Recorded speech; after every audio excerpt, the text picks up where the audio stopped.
The dust motes dance in the afternoon. Sunlight streamed through the Victorian windows of Eleanor's Antiques and Curiosities. My grandmother's shop, not mine. At least not yet. My family couldn't fathom why I wanted it. My name is Clara Bennett, and this is how my grandmother's so-called worthless inheritance changed everything. You can't be serious about keeping this place, my sister Lydia said, wrinkling her nose at the cluttered shelves. It's literally full of other people's junk. I ran my hand along the mahogany sideboard, remembering how Grandma Eleanor had taught me to spot genuine Chippendale from reproductions. It's not junk, I replied. Every piece has a story. Lydia laughed. Stories that won't pay the property taxes. God, Clara, you have an MBA from Stanford. You could be running Dad's investment firm, not playing shopkeeper with Grandma's trash. But the trash had been Grandma's pride and joy for 40 years. While the rest of the family built their banking empire, she'd built something different. A haven for historical treasures and the stories they carried. The will readings tomorrow, Lydia reminded me. Last chance to change your mind. Take your share of the liquid assets instead of this. She gestured dismissively at the shop. But I'd already made my decision. When Grandma's will gave us choices about our inheritance, my siblings had opted for cash and stocks. Only I had chosen the shop, much to everyone's dismay. After Lydia left, I locked up and headed to the small apartment above the store, also part of my inheritance. The space was tiny compared to my former luxury condo, but it felt more like home than anywhere I'd lived since leaving for college. Grandma's last letter lay on the kitchen table, delivered by her lawyer the day she died. My dearest Clara, if you're reading this, you've chosen the shop over the money. I knew you would. You're the only one who ever understood that value isn't just about dollars and cents. There are secrets in this old place, treasures hidden in plain sight. But finding them requires patience, knowledge, and most importantly, the wisdom to look beyond the obvious. I've left you everything you need to understand. Just remember what I taught you about Victorian mirrors and the stories they reflect. All my love, Grandma Eleanor. The letter had puzzled me for days. Grandma had taught me countless things about antiques, but what was special about Victorian mirrors? The next morning, I arrived early at the family lawyer's office for the formal will reading. My parents, 3 siblings, and various aunts and uncles were already there, dressed in expensive suits that screamed old money. Clara, Mom said tightly, Mr. Thompson says you're still insisting on taking the shop. That's right. But darling, Dad interjected, be reasonable. Your share of the liquid assets would be over $5 million. That shop barely breaks even. I've made my decision. Yes, my brother Daniel sneered, we know, throwing away your future to play with Grandma's dusty antiques. At least you're making everyone else's share bigger. Mr. Thompson cleared his throat. Shall we begin? The will reading was exactly what we expected. Grandma's considerable fortune, built from her family's railroad money, was divided among those who chose cash. The shop and its contents went to me, along with a modest account to cover operating expenses. Well, Aunt Patricia said afterward, I suppose someone had to take the white elephant. Though really, Clara, with your education. I let their comments wash over me, thinking about Grandma's letter, something about Victorian mirrors. Back at the shop, I began a systematic examination of every mirror in the inventory. There were dozens, from ornate gilt monstrosities to simple wooden framed looking glasses, all genuinely Victorian. Grandma never dealt in reproductions. As I worked, I remembered her lessons. Victorian mirrors tell stories, Clara. Not just in what they reflect, but in how they're made. The backing, the frame construction, the mounting methods, every detail matters. It was the mounting that caught my attention on the largest mirror, a magnificent piece that dominated the shop's back wall. Unlike the others, it was attached with modern brackets, though they'd been artificially aged to match the period. The mirror had been there as long as I could remember, but something about it had always bothered Grandma. Not quite right, she'd mutter sometimes, studying it with a frown. Now I understood why. The mounting was wrong for the period. With trembling hands, I carefully detached the mirror from the wall. Behind it was a safe, its door flush with the plaster. My phone buzzed. A text from Lydia. Last chance to be sensible. Dad's offering to buy you out. Don't be stupid. I ignored it, focusing on the safe. The combination lock was old, probably installed when the building was built in the 1890s. But what would Grandma have used as the combination? Then I remembered another lesson. In the Victorian era, Clara, people often use significant dates as codes. The trick is knowing which date matters. I tried several dates: Grandma's birthday, the shop's founding, the building's construction. Nothing worked. Finally, I tried one more: 18 to 6407 to 23. July 23, 1864. The date her great-grandfather had made the family's first railroad fortune. The lock clicked open. Inside was a single leather-bound ledger and another envelope with my name on it. "My clever girl," Grandma's letter began. "I knew you'd figure it out. Now it's time for you to learn the truth about our family's real legacy and about the greatest treasure hunt in American history." The ledger was unlike anything I'd seen before. Page after page of coded entries, detailed maps, and what looked like inventory lists. But it wasn't merchandise for the shop. These were descriptions of historical artifacts, priceless pieces that had supposedly been lost to time. And there, on the final page, was a newspaper clipping from 1875. "Railroad Baron's collection vanishes. Priceless historical artifacts missing, presumed lost at sea." Except they hadn't been lost at all. My hands shook as I read Grandma's letter. The public story was a lie. Your great-great-grandfather didn't lose those artifacts. He hid them, protecting them from a corrupt government that would have destroyed their true historical significance. For 5 generations, our family has been the secret guardians of America's lost treasures. The shop isn't just a business, it's a cover, a way to track and protect pieces of history until they can safely return to the light. The ledger contains everything: locations, provenances, the true stories behind each piece. But be careful. There are people who have been searching for these artifacts for over a century, people who wouldn't hesitate to kill for them. Trust no one until you understand everything. And remember, sometimes the greatest treasures are hidden in plain sight. Begin with the Jefferson pieces. You'll find the first clue in a Chippendale desk's secret drawer, the one I taught you to open when you were 12. I sat back, my mind racing. The antique shop wasn't just a shop. It was the front for what might be the greatest historical discovery of the century, and my wealthy, judgmental family had no idea. My hands trembled as I approached the Chippendale desk that had stood in Grandma's office for decades. The secret drawer mechanism was exactly as I remembered. Push the third rosette on the right panel while pulling the bottom drawer. The hidden compartment slid open silently, revealing a leather portfolio and what looked like an ancient key. Breaking and entering now. I whirled around. My brother Daniel stood in the doorway, looking smugly superior in his $1,000 suit. "It's my shop," I reminded him. "I can examine my own furniture." "For now," he said, strolling in and running a manicured finger along the desk's surface. "But let's be realistic, Clara. You can't maintain this place on the operating budget Grandma left. Dad's offering you a way out." I discreetly slipped the portfolio and key into my jacket pocket. "Not interested." $2 million over your inheritance share," he pressed. "That's generous for a failing business." "The shop isn't failing." "No." He picked up a ledger from the desk. Thankfully, not the secret one from the safe. "Then why are the sales numbers down 30% from last year? Face it, sis. Grandma's reputation kept this place afloat. Without her." I said no, Daniel. After he left, I locked the shop and retreated to the apartment. The portfolio contained a series of letters between my great-great-grandfather and Thomas Jefferson's grandson. They detailed an arrangement to protect priceless artifacts from the Jefferson estate, pieces that had never been recorded in official inventories.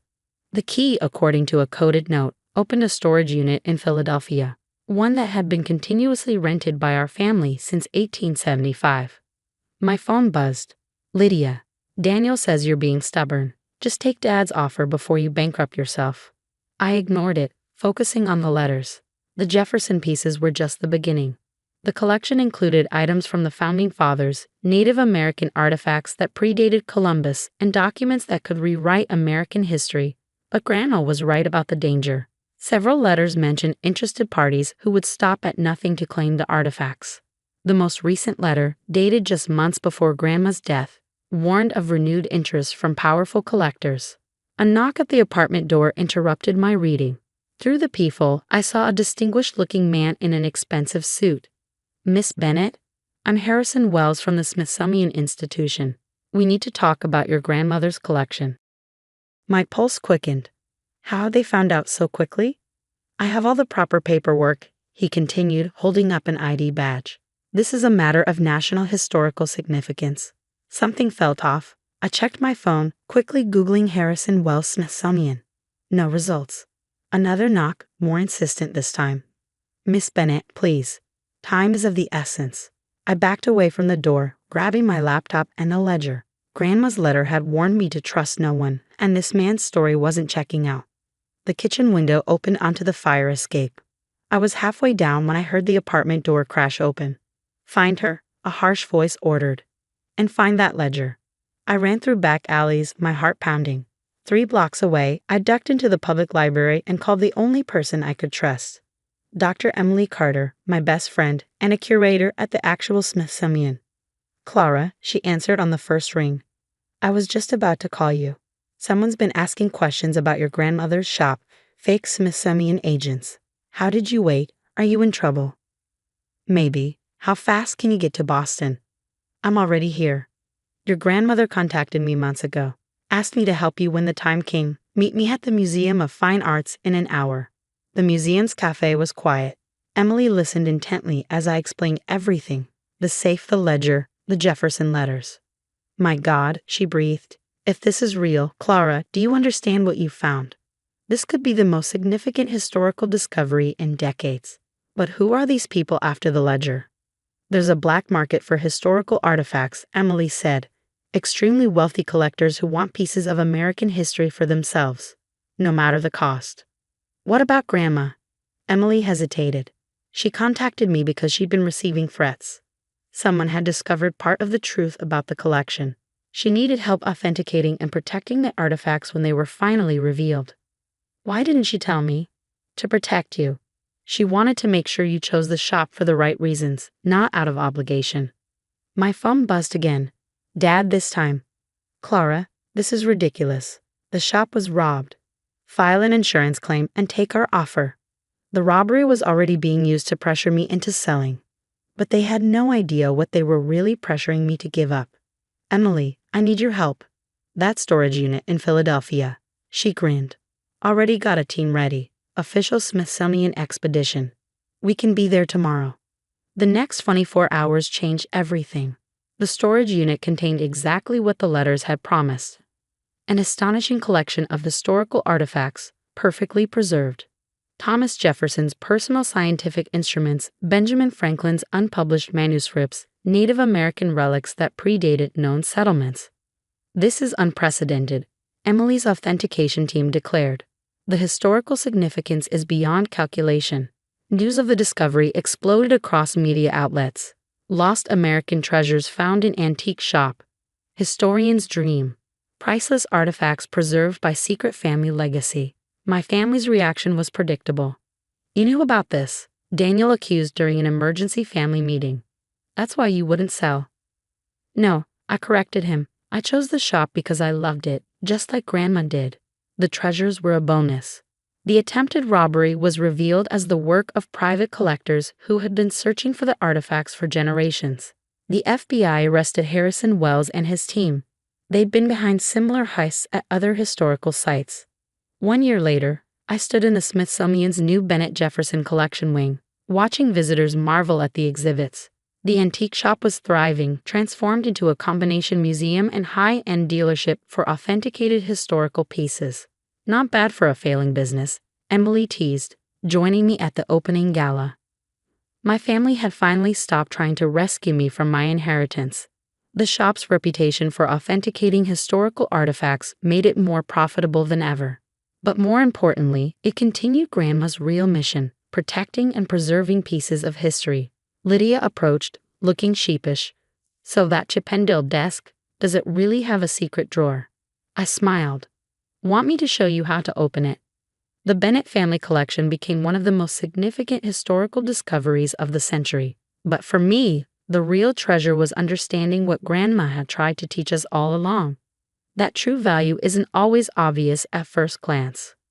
Last week, a young girl visited the shop with her mother. As they examined a Victorian mirror, I heard her ask, "How do you know if something's really valuable?"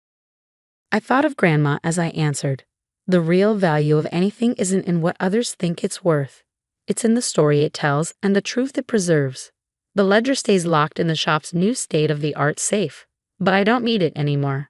Its most important lesson wasn't about hidden treasures. It was about seeing the value in what others dismiss. Every morning, as I open the shop, I thank Grandma for trusting me with her real legacy, not just the priceless artifacts, but the understanding that sometimes the greatest treasures are the ones others are too blind to see. And those Victorian mirrors, they're still telling stories, if you know how to look. The notification from my banking app made my heart stop. Warning: account balance below emergency threshold. I blinked hard, hoping I'd misread it, but the numbers didn't lie. My carefully maintained emergency fund of $42,000 had dwindled to just over $3,000. My name is Michelle, and until that moment, I thought I had my life perfectly organized. At 32, I'd spent years building that safety net, living frugally and saving every extra dollar I could. Now, staring at my phone screen in my apartment's kitchen, my hands started to shake. I immediately called the bank. "There must be some mistake," I said, pacing back and forth. "I haven't made any large withdrawals." The representative's voice was sympathetic, but firm. "I'm showing several transfers over the past 3 months, ma'am, all authorized using your credentials." "What? That's impossible." I grabbed my laptop and logged into my account. The transaction history showed multiple transfers to an account I didn't recognize. "Can you tell me who owns the receiving account?" "The account belongs to Elizabeth Diaz." My Aunt Elizabeth. My coffee mug slipped from my hand, shattering on the kitchen floor. "I never authorized these transfers. Never." I called my parents immediately, my voice shaking. "Mom, what's going on with my emergency fund? Why is Aunt Elizabeth receiving my money?" The long pause that followed told me everything. "Honey," my mother started, her voice small, "we needed to help Regina with her college tuition. She got into that prestigious program she wanted." "You what?" I practically screamed. "How did you even get access to my account? Remember when you were sick last year? You gave me your banking passwords to help manage your bills." The betrayal hit me like a physical blow. I'd been bedridden with pneumonia for weeks, and my mother had helped manage my finances temporarily. I'd trusted her completely. "That money was for emergencies," I said, my voice breaking. "My emergencies." "Family helps family, Michelle." My father's voice suddenly joined the call. "Regina needed the money more than you did. You're established. You have a good job." "Stop," I cut him off. "You had no right. This is theft." "Don't be dramatic," my mother said. "Regina's future is at stake. She's family." I ended the call and immediately dialed my best friend, Jade. She answered on the second ring. "They stole my emergency fund," I said, my voice hollow. "My own family stole over $38,000 from me to pay for Regina's college." "They did what?" Jade's outrage was exactly what I needed. "Michelle, that's not just morally wrong, it's illegal. You need to call a lawyer." "But they're family," I whispered, echoing my mother's words even as they made me sick. "Family doesn't steal from family," Jade said firmly. "Listen to me. If you don't take action now, they'll never respect your boundaries. They'll keep taking and taking." My phone buzzed with a text from Regina. "Please understand, cousin. This opportunity means everything to me. Mom and Aunt said you'd want to help." I threw my phone onto the couch. "They didn't even ask me, Jade. They just took it. Like I didn't matter. Like all my hard work meant nothing." "Then make them understand it matters," Jade said. "I have a number for a good family lawyer. His name is Nigel. Want me to set up a meeting?" I looked around my apartment, at the life I'd built, the independence I'd fought for. The broken coffee mug on the floor seemed to mirror my shattered trust. "Yes," I said finally, my voice stronger. "Set it up. I'm done being the family ATM." Another text buzzed through, this time from my brother Kelvin. "Mom and Dad told me what happened. They're saying you're overreacting. What are you going to do?" I typed back, "What I have to do." Jade was still on the line. "I'll pick you up tomorrow at 9 a.m. We'll go see Nigel together." After hanging up, I sat in my quiet apartment, surrounded by the pieces of my broken mug and broken trust. My family had always preached about loyalty, about helping each other. But as I looked at my bank balance again, I realized their version of family loyalty was a one-way street. My phone kept buzzing with messages from various family members, all trying to justify the theft, all trying to make me feel guilty for being upset. I turned it off. Tomorrow, I would see a lawyer. Tomorrow, I would start fighting back. But tonight, I allowed myself to cry for the family I thought I had, and for the harsh reality of who they really were. Jade's car pulled into the law office parking lot exactly at 8:55 a.m. I hadn't slept much, but the morning sunlight and 3 cups of coffee had given me enough energy to face what was coming. "You look like hell," Jade said, giving my hand a squeeze as we walked into the building. "Thanks. That's exactly what every girl wants to hear before meeting her lawyer." The elevator ride to the 6th floor was silent. My phone had blown up overnight with messages from family members, each one more guilt-inducing than the last. I'd only responded to Kelvin, who seemed genuinely concerned rather than accusatory. Nigel's office was smaller than I expected, but warm and welcoming. The lawyer himself was an older man with kind eyes that hardened when I explained my situation. "Let me get this straight," he said, leaning forward in his chair. "Your mother used passwords you provided during an illness to transfer money from your personal emergency fund to your aunt's account without your knowledge or consent." "Yes," I said, pulling out my phone. "I have screenshots of all the transactions. They took $38,750 over 3 months. Jade, sitting beside me, spoke up. "And they're not even sorry. They're acting like Michelle's the bad guy for being upset about it." Nigel's expression darkened. "This is a clear case of financial fraud, regardless of family ties. However," he paused, looking at me carefully, "are you prepared for what pursuing legal action against your family might mean?" "What do you mean?" "Family court cases can get ugly, very ugly, especially when money's involved. Your relatives might say things, do things that can't be taken back. Are you ready for that?" I thought about my mother's dismissive tone, my father's assumption that my hard work meant less than Regina's dreams, and my aunt's entitled silence through it all. "They already crossed a line that can't be uncrossed," I said firmly. "I want my money back." Nigel nodded, pulling out some forms. "Then let's begin. We'll start with—" My phone buzzed. Regina's name flashed on the screen. "Take it," Nigel said. "It might be relevant." I answered, putting it on speaker. "Regina?" "Michelle, please," her voice cracked. "I heard you're meeting with a lawyer. You can't do this to me, to us. I'm about to start my 2nd semester, and if you make Mom return the money, I'll have to drop out." "That's not my problem, Regina. You should have thought about that before accepting stolen money." "I didn't know," she protested. "Mom and Aunt said you agreed to help. I only found out the truth yesterday when everything blew up." I looked at Nigel, who was taking notes. "Whether you knew or not doesn't change anything. That money was my safety net." "But I'm so close to my dreams." Regina's voice turned desperate. "Just give me a chance to finish this semester. I'll work part-time, take loans, anything. Please don't ruin this for me." Jade grabbed my hand as I closed my eyes. "Regina, I'm sorry, but I can't trust any promises right now. You need to talk to your mom about this." "Mom's crying.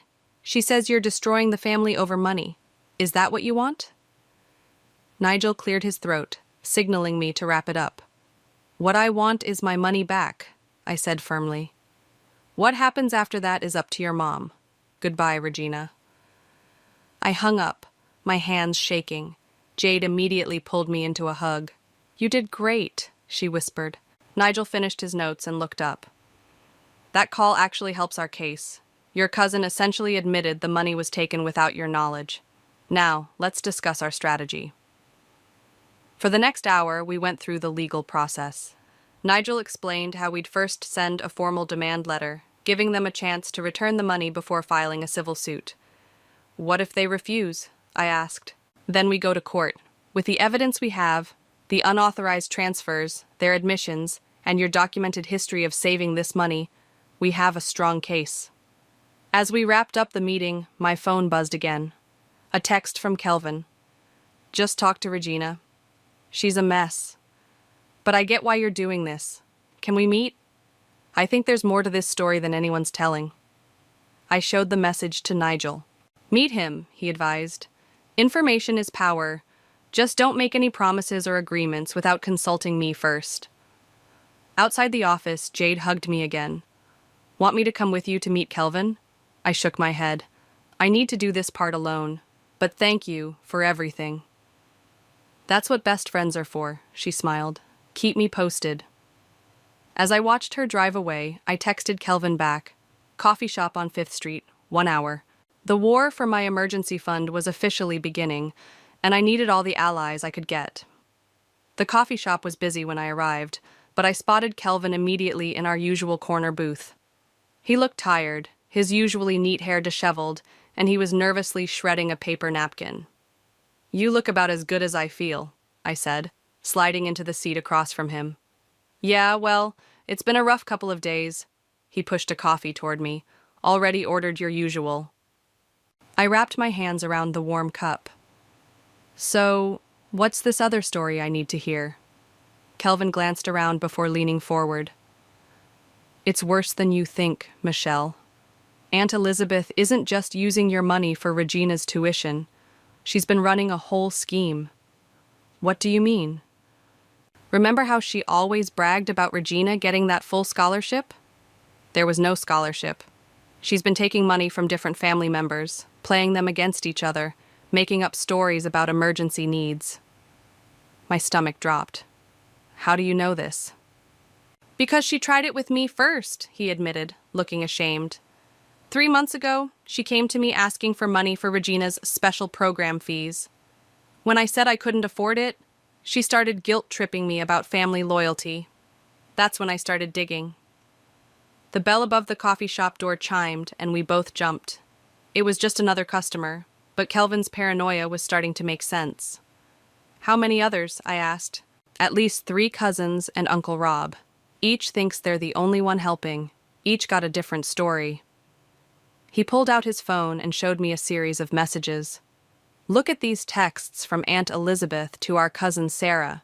She told her Regina needed money for medical bills. I scrolled through the messages, my anger building.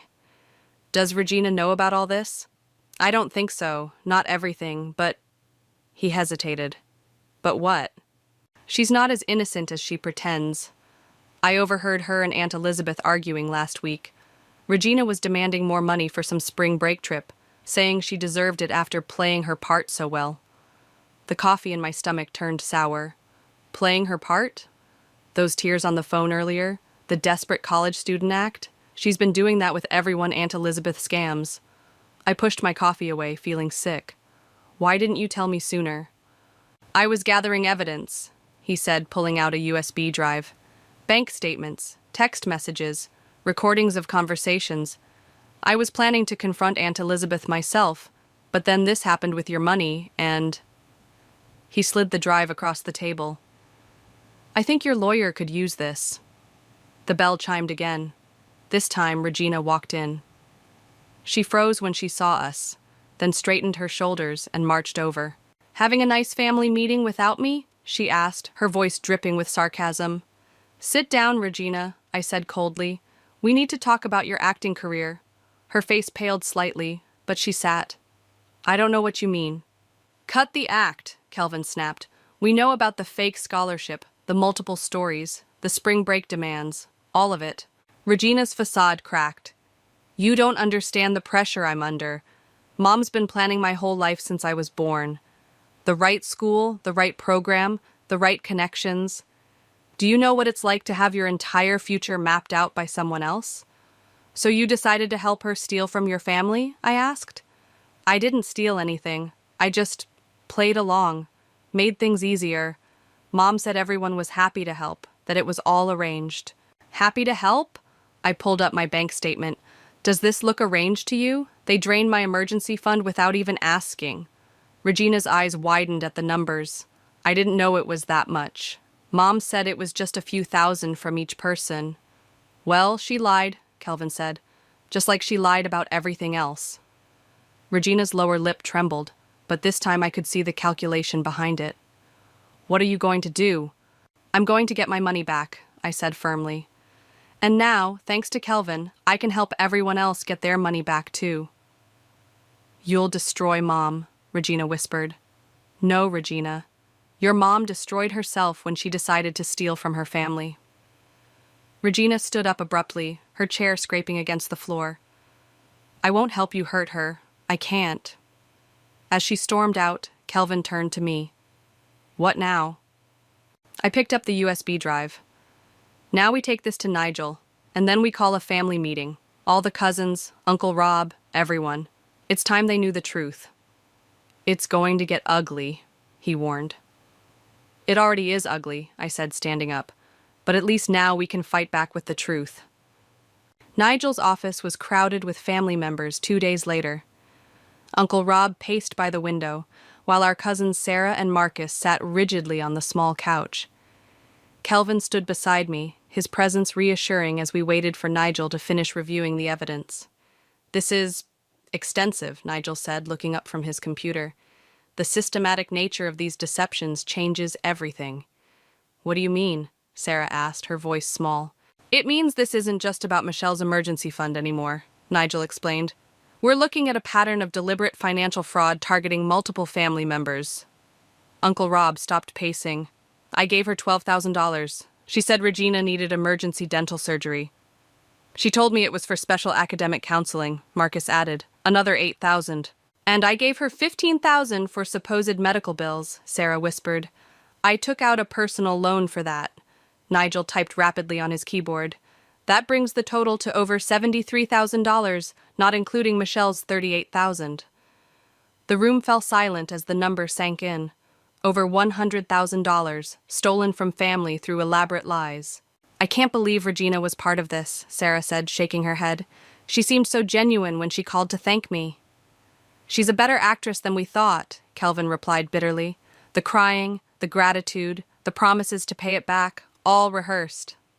My phone buzzed. A message from my mother. Why are you doing this to your aunt? To Regina? We raised you better than this. I showed the message to Kelvin, who snorted. Yeah, they raised us to be honest, except when they're the ones lying. Nigel cleared his throat. I've prepared individual civil suits for each of you, but I recommend we present them as a united case. It strengthens our position. What about criminal charges? Uncle Rob asked. That's an option, but it would mean involving the police. Are you all prepared for that possibility? Before anyone could answer, the office door burst open. Aunt Elizabeth stood there, Regina hovering behind her. So, this is your little conspiracy meeting? Aunt Elizabeth's voice was sharp. Turning my own family against me? You did that yourself. I stood up, facing her. When you decided to steal from all of us. Steal? I borrowed money for my daughter's future, for your cousin's education. Then why lie? Sarah demanded, finding her voice. Why make up different stories for each of us? Regina stepped forward. Mom, what is she talking about? Don't act innocent now, Kelvin snapped. We have proof you were in on it. Regina, Nigel intervened calmly. Would you like to see the evidence?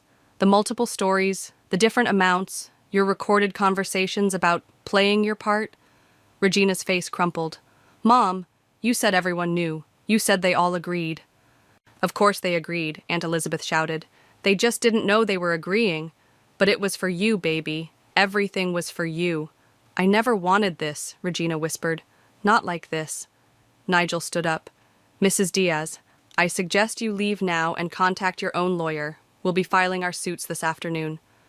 You wouldn't dare, Aunt Elizabeth hissed. We're family. Family doesn't steal from family, I quoted my mother's words back at her.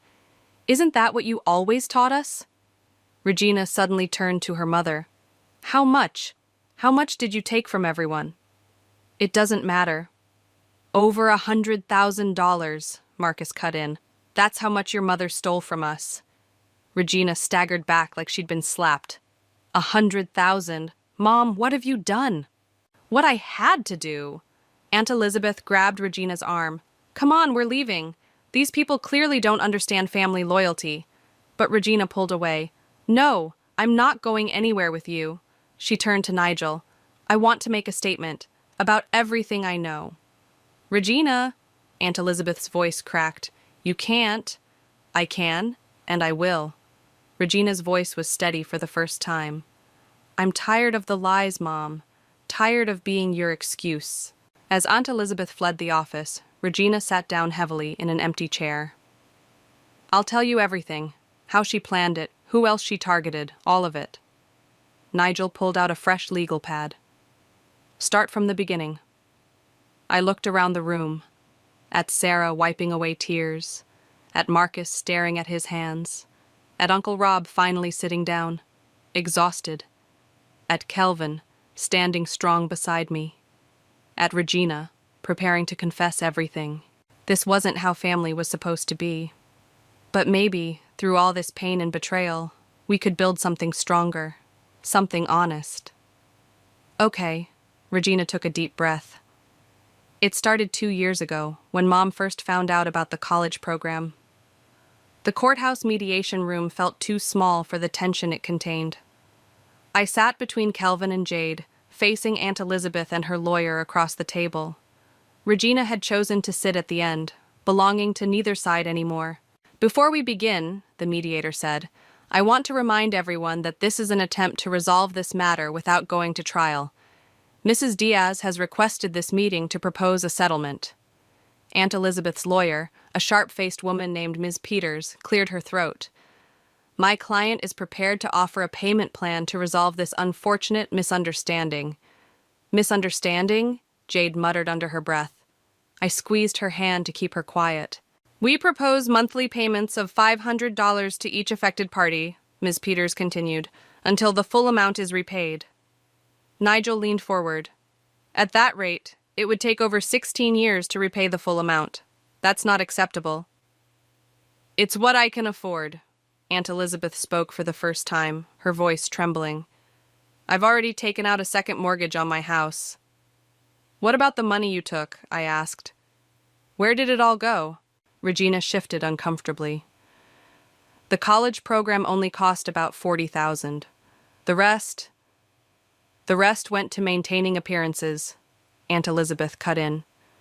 Regina needed to look the part, to fit in with her wealthy classmates. The right clothes, the right car, the right apartment. So you stole from your family to keep up with the Joneses? Kelvin's voice was ice cold. That's your excuse? You don't understand the pressure? No, you don't understand. I slammed my hand on the table, making everyone jump. That money wasn't yours to take. My emergency fund was for actual emergencies. Sarah took out a personal loan to help you. Uncle Rob delayed his retirement. Also, Regina could have designer clothes? Regina started crying. I never knew. Mom kept saying everything was handled, that everyone was happy to help. I should have asked more questions. Yes, you should have, Jade said quietly. But you didn't want to know the truth, did you? The mediator raised her hand. Let's focus on the settlement proposal. Mrs. Diaz, do you have any other assets that could be liquidated to increase the monthly payments? Aunt Elizabeth looked at her lawyer, who nodded slightly. I have some jewelry and investments. The jewelry and investments combined are worth approximately $60,000, Ms. Peters added. Nigel consulted his notes. That would still leave over $40,000 to be repaid. I'll get a job, Regina suddenly said. A real one, not the part-time thing Mom wanted me to do for appearances. I can contribute to the payments. You don't have to, Aunt Elizabeth started. Yes, I do. Regina stood up. I benefited from this money, even if I didn't know it was stolen. I need to help make it right. The mediator nodded approvingly. That could work. If Mrs. Diaz liquidates her assets immediately and combines that with higher monthly payments from both herself and Regina, we could be repaid within 3 years, Nigel calculated, with appropriate interest. And legal fees, I added firmly. Ms. Peters whispered something to Aunt Elizabeth, who nodded tearfully. We accept these terms. I'll start liquidating everything tomorrow. There's one more condition, I said, looking directly at my aunt. You need to tell everyone the truth, not just those of us in this room, but the entire family. No more lies, no more manipulation. Michelle. No, I cut her off. That's non-negotiable. Either you come clean to everyone or we go to trial. Your choice. The room fell silent. Regina reached over and touched her mother's hand. Mom, please. We need to stop living this lie. Aunt Elizabeth seemed to deflate. Fine. I'll tell everyone everything. The next hour was spent drafting the formal agreement. As we prepared to leave, Regina caught my arm. I know it doesn't mean much now, she said, but I'm sorry. For everything. For not asking questions, for playing along, for letting this happen. I looked at her, really looked at her. The designer clothes suddenly seemed like a costume, the expensive jewelry like chains. What will you do now? I asked. Transfer to a state school. Get a real job. Start living in the real world instead of Mom's fantasy. She managed a weak smile. Maybe become the person I want to be instead of the person she wanted me to be. As we left the courthouse, Jade linked her arm through mine. You okay? I watched Aunt Elizabeth and Regina walking to their car, no longer the proud, polished pair they'd once been. I think I will be. At least now everyone knows the truth. Truth has a way of setting things right, Kelvin said, joining us. Even if it hurts like hell getting there. My phone buzzed. A message from my mother. I heard what happened at mediation. Can we talk? I showed the message to Kelvin and Jade. One battle at a time, Jade advised. I nodded, putting my phone away. The war wasn't over, but at least now we were fighting with the truth on our side. The family gathering at Uncle Rob's house felt more like a trial than a confession. Everyone was there, cousins, aunts, uncles, even distant relatives who'd heard whispers of the scandal. Aunt Elizabeth stood in the center of the living room, looking smaller than I'd ever seen her. I've asked you all here because I need to tell you something, she began, her voice shaking. I've done something terrible. As she spoke, laying out her web of lies and manipulation, the reactions around the room shifted from confusion to shock to anger. My mother sat rigid beside my father, her face growing paler with each revelation. You told me Regina needed money for medical treatments, Uncle Rob's wife said, standing up. We emptied our vacation fund for that. And you told us it was for special academic programs, another cousin chimed in. We trusted you. Regina, sitting in the corner, kept her head down as the accusations flew. She'd changed in the week since the mediation. Gone were the designer clothes and perfectly styled hair. She looked more real somehow, in her simple jeans and t-shirt. There's more, I said, stepping forward.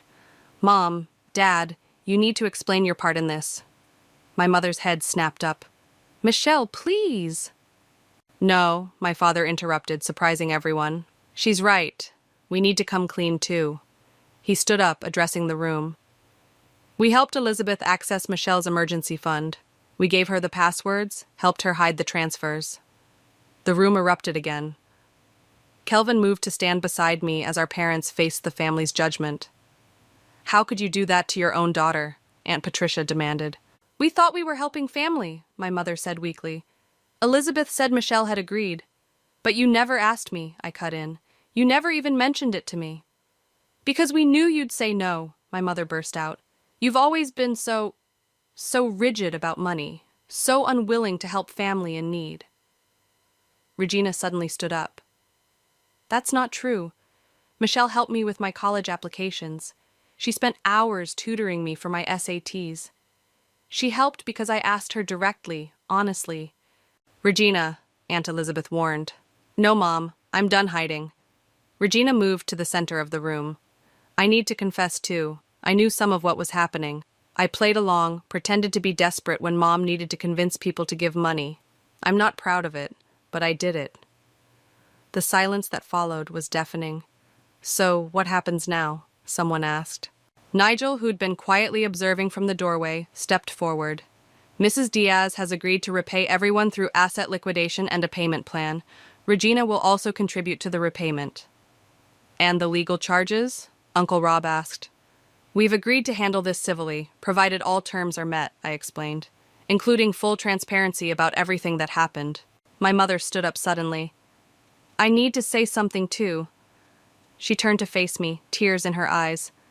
Michelle, I betrayed your trust. I convinced myself it was okay because you're my daughter, because family helps family. But what we did, it was wrong. I'm so sorry. I wanted to stay angry, to hold on to my hurt, but seeing her there, finally acknowledging her mistake, cracked something in my chest. I trusted you, I said quietly. Both of you. That's what hurts the most. We know, my father said, moving to stand beside my mother. We'd like to make it right. We've decided to sell our vacation property to help repay your emergency fund. Aunt Elizabeth's head snapped up. The lake house? But that's been in the family for generations.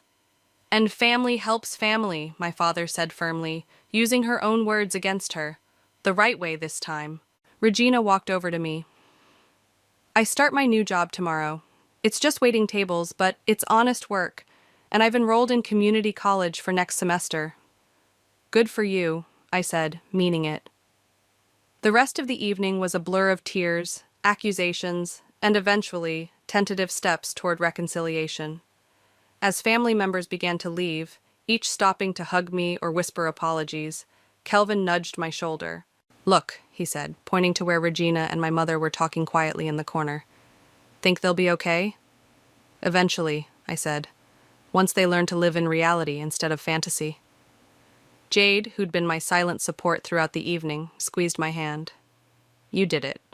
You stood up for yourself and made them face the truth. We did it, I corrected her, including Kelvin in my glance. I couldn't have done this alone.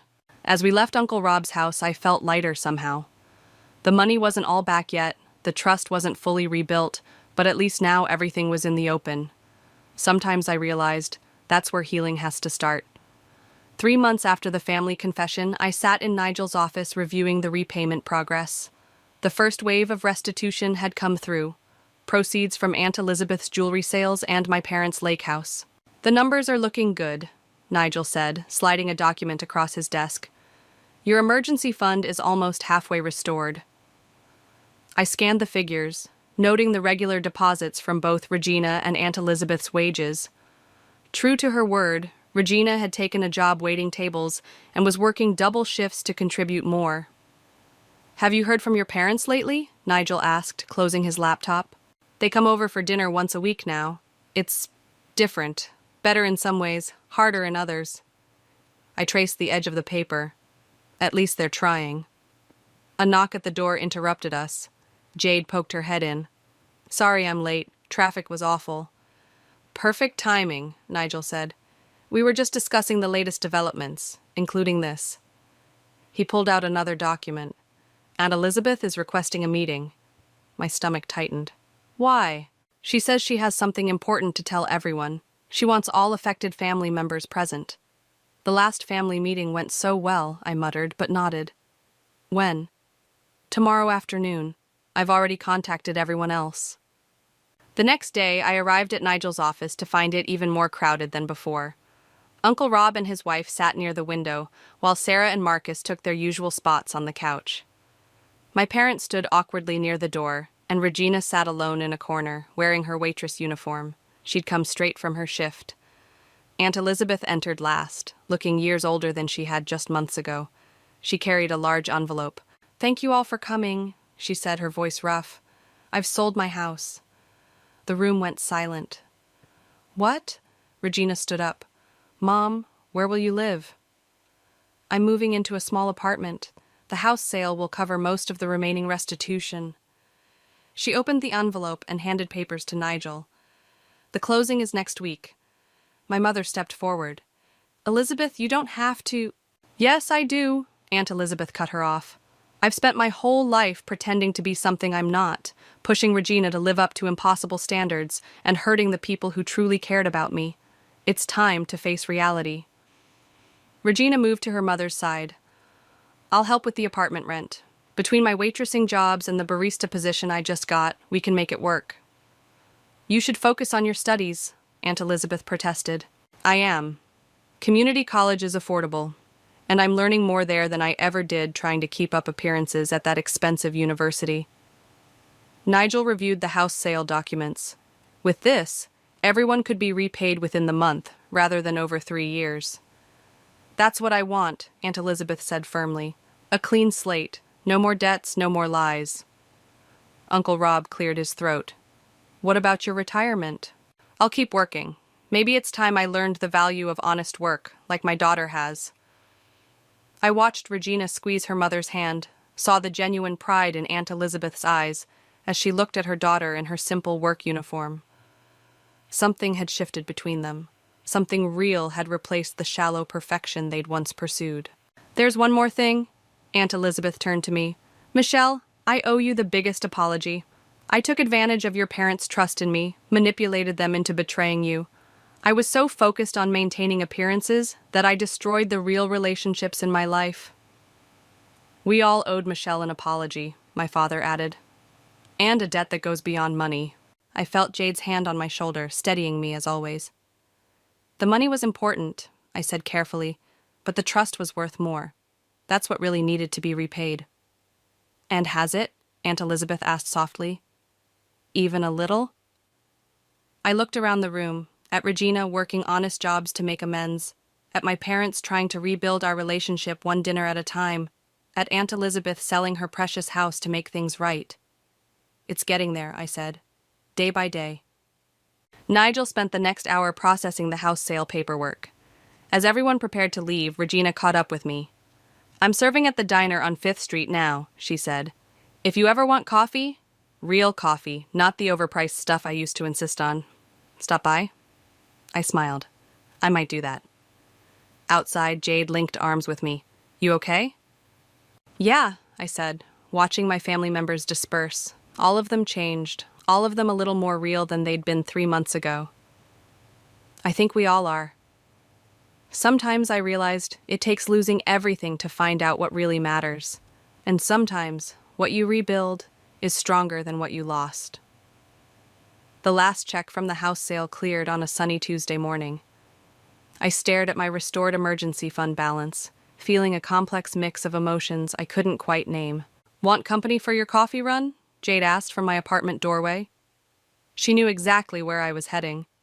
Regina's diner had become a regular stop in my routine, though I hadn't planned it that way. The bell chimed as we entered, and Regina looked up from wiping down a table. "The usual?" she called out, already reaching for coffee cups. "Actually," I said, "can we talk for a minute?" She nodded, gesturing to an empty booth. "My break's in 5 minutes." While we waited, Jade squeezed my hand. "You sure about this?" "It feels right," I said, pulling an envelope from my purse. Regina joined us, sliding into the booth and untying her apron. "Everything okay? Mom made her final payment yesterday, right?" She did. I pushed the envelope across the table.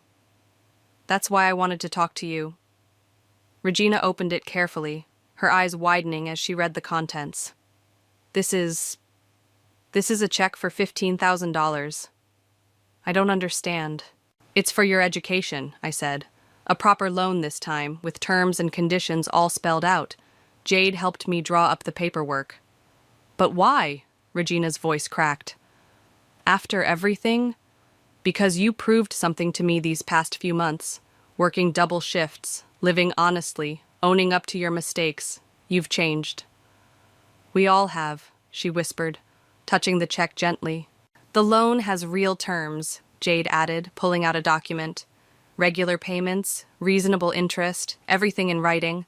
No shortcuts, no manipulation." Regina straightened her shoulders. "I'll pay back every penny, the right way this time." "I know you will," I said. "That's why I'm offering it." The diner's door chimed again.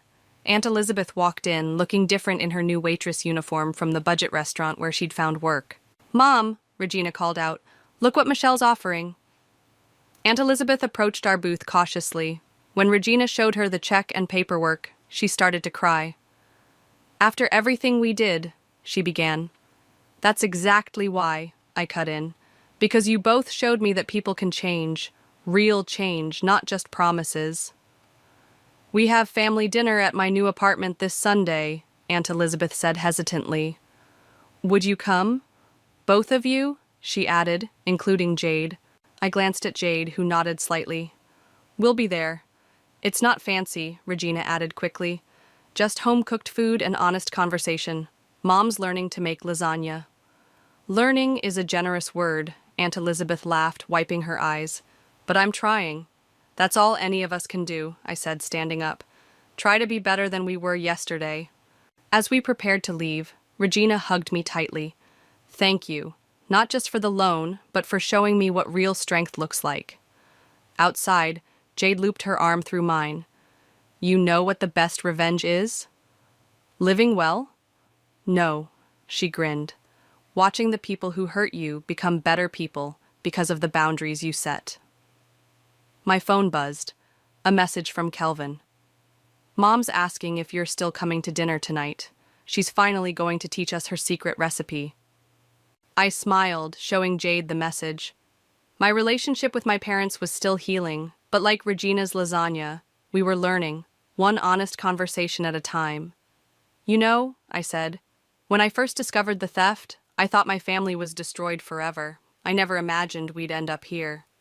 Here being, in a better place than where we started, more honest, more real. We reached my car, but I paused before getting in. Through the diner window, I could see Regina showing Aunt Elizabeth the loan paperwork, both of them smiling through tears. In a few hours, I'd be in my parents' kitchen, learning family recipes and building new trust. On Sunday, we'd crowd into Aunt Elizabeth's small apartment, eating imperfect lasagna and sharing honest conversations. My emergency fund was finally restored, but I'd gained something worth far more, a family that had learned the hard way that love without honesty isn't really love at all. Ready to go? Jade asked. Yeah, I said, starting the car. I'm ready for whatever comes next. Because that's the thing about family.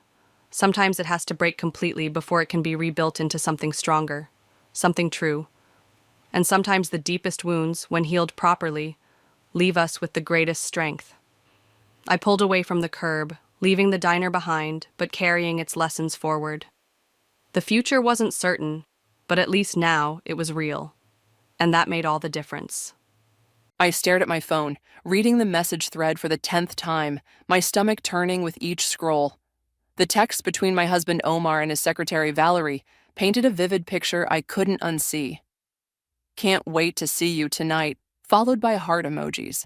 Miss you already, with a kissing face. My anniversary dinner sat cold and untouched on our dining room table, candles burning down to stubs. I'm Faith, and after 12 years of marriage, I discovered my husband's affair on our anniversary, of all days. The irony wasn't lost on me. Honey, I'm so sorry, but this meeting is running late. Omar's voice message from 2 hours ago played in my head. Don't wait up. We'll celebrate tomorrow, I promise. My phone buzzed.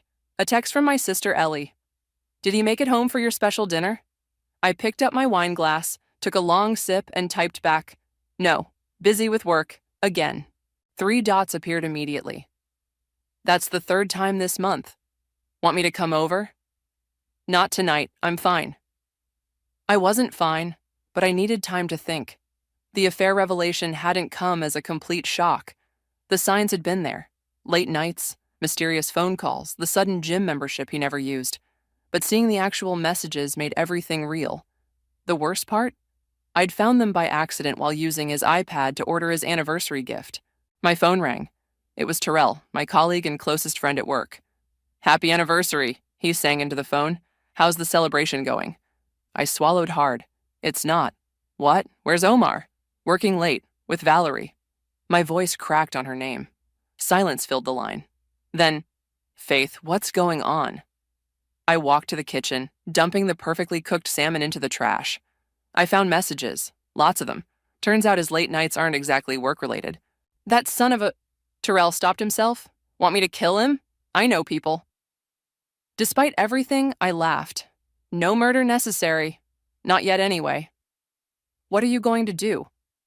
I looked at my reflection in the kitchen window, seeing not the devastated wife I expected, but something else. Determination. I'm not sure, but I'm not going to cry or scream or throw his clothes on the lawn. That's surprisingly calm of you. Maybe because I'm not done thinking this through. I opened my laptop, which still displayed the luxury watch I'd been about to order Omar. He thinks he's so clever, so in control, but he has no idea who he's dealing with. Faith? Terrell's voice held a warning. What's going on in that brilliant mind of yours? Remember that project management course we took? About how the best way to deal with a problem is to break it down into manageable pieces. You're not seriously... I need to go. Omar just pulled into the driveway. I hung up before Terrell could respond. I heard Omar's key in the lock, followed by his footsteps. I quickly closed the message thread on my phone and plastered on a smile. "Baby, I'm so sorry," he said, loosening his tie as he walked in. That meeting with the investors went completely off track. He kissed my cheek, and I forced myself not to flinch. His cologne was different, sweeter, more feminine. "It's fine," I said, standing up. "I understand how important work is." He looked at the dining room table, guilt flashing across his face. "You cooked." "Faith, like I said, it's fine." I started clearing the table. "There's always next year, right?" Omar reached for my hand. "Let me make it up to you this weekend. We'll go somewhere nice, just the two of us." I smiled, thinking of the hotel receipt I'd found in his email, already booked for that weekend. A reservation for 2 under V. Roberts. Sounds perfect. Later that night, as Omar slept soundly beside me, I opened my laptop and created a new document. At the top, I typed, "Project Karma, Timeline and Objectives." My sister Ellie always said I was too forgiving, too willing to look the other way. But she didn't know this side of me, the methodical, strategic side I'd inherited from our father. The side that knew revenge was a dish best served not just cold, but with precise, calculated portions.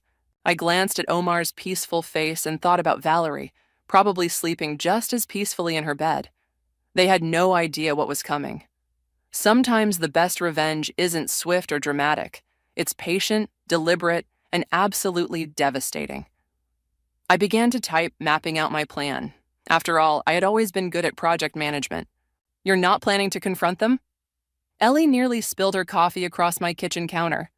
It was Saturday morning, and Omar was at the gym, code for his weekend rendezvous with Valerie. "Confrontation is predictable," I said, pulling up my project timeline on my laptop.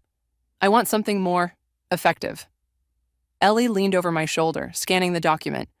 "Faith, this is detailed, like scary detailed. I learned from the best." I smiled at my little sister, now a successful corporate lawyer.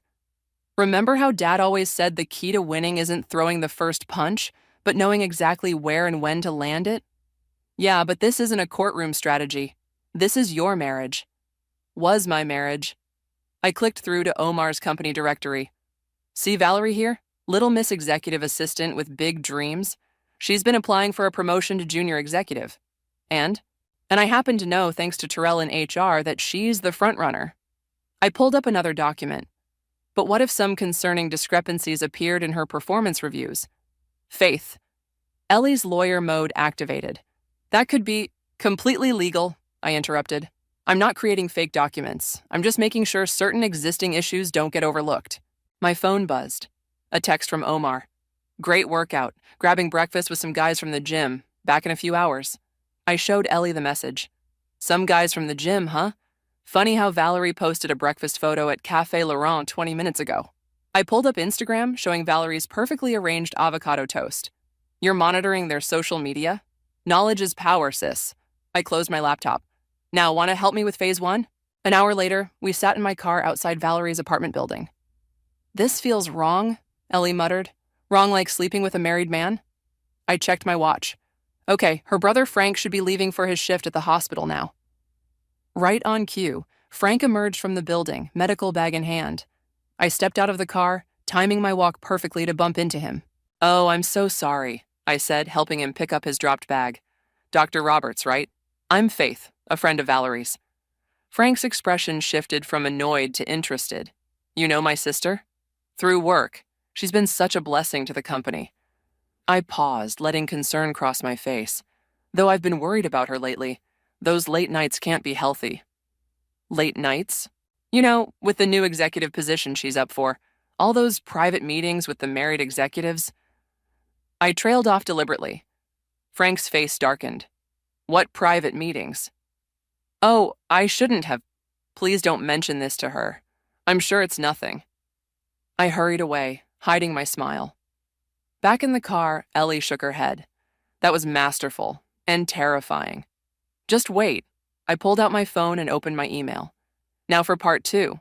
I composed a quick email to Omar from an anonymous account. "Your wife is more observant than you think. Careful where you leave your iPad." "That's it?" Ellie asked. "For now, let him stew." I hit send.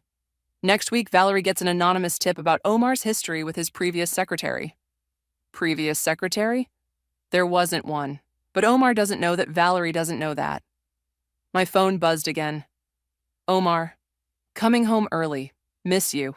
Paranoia works fast, I commented, showing Ellie the text. Faith. Ellie grabbed my hand. Are you sure about this? You could just divorce him, take half, and be done.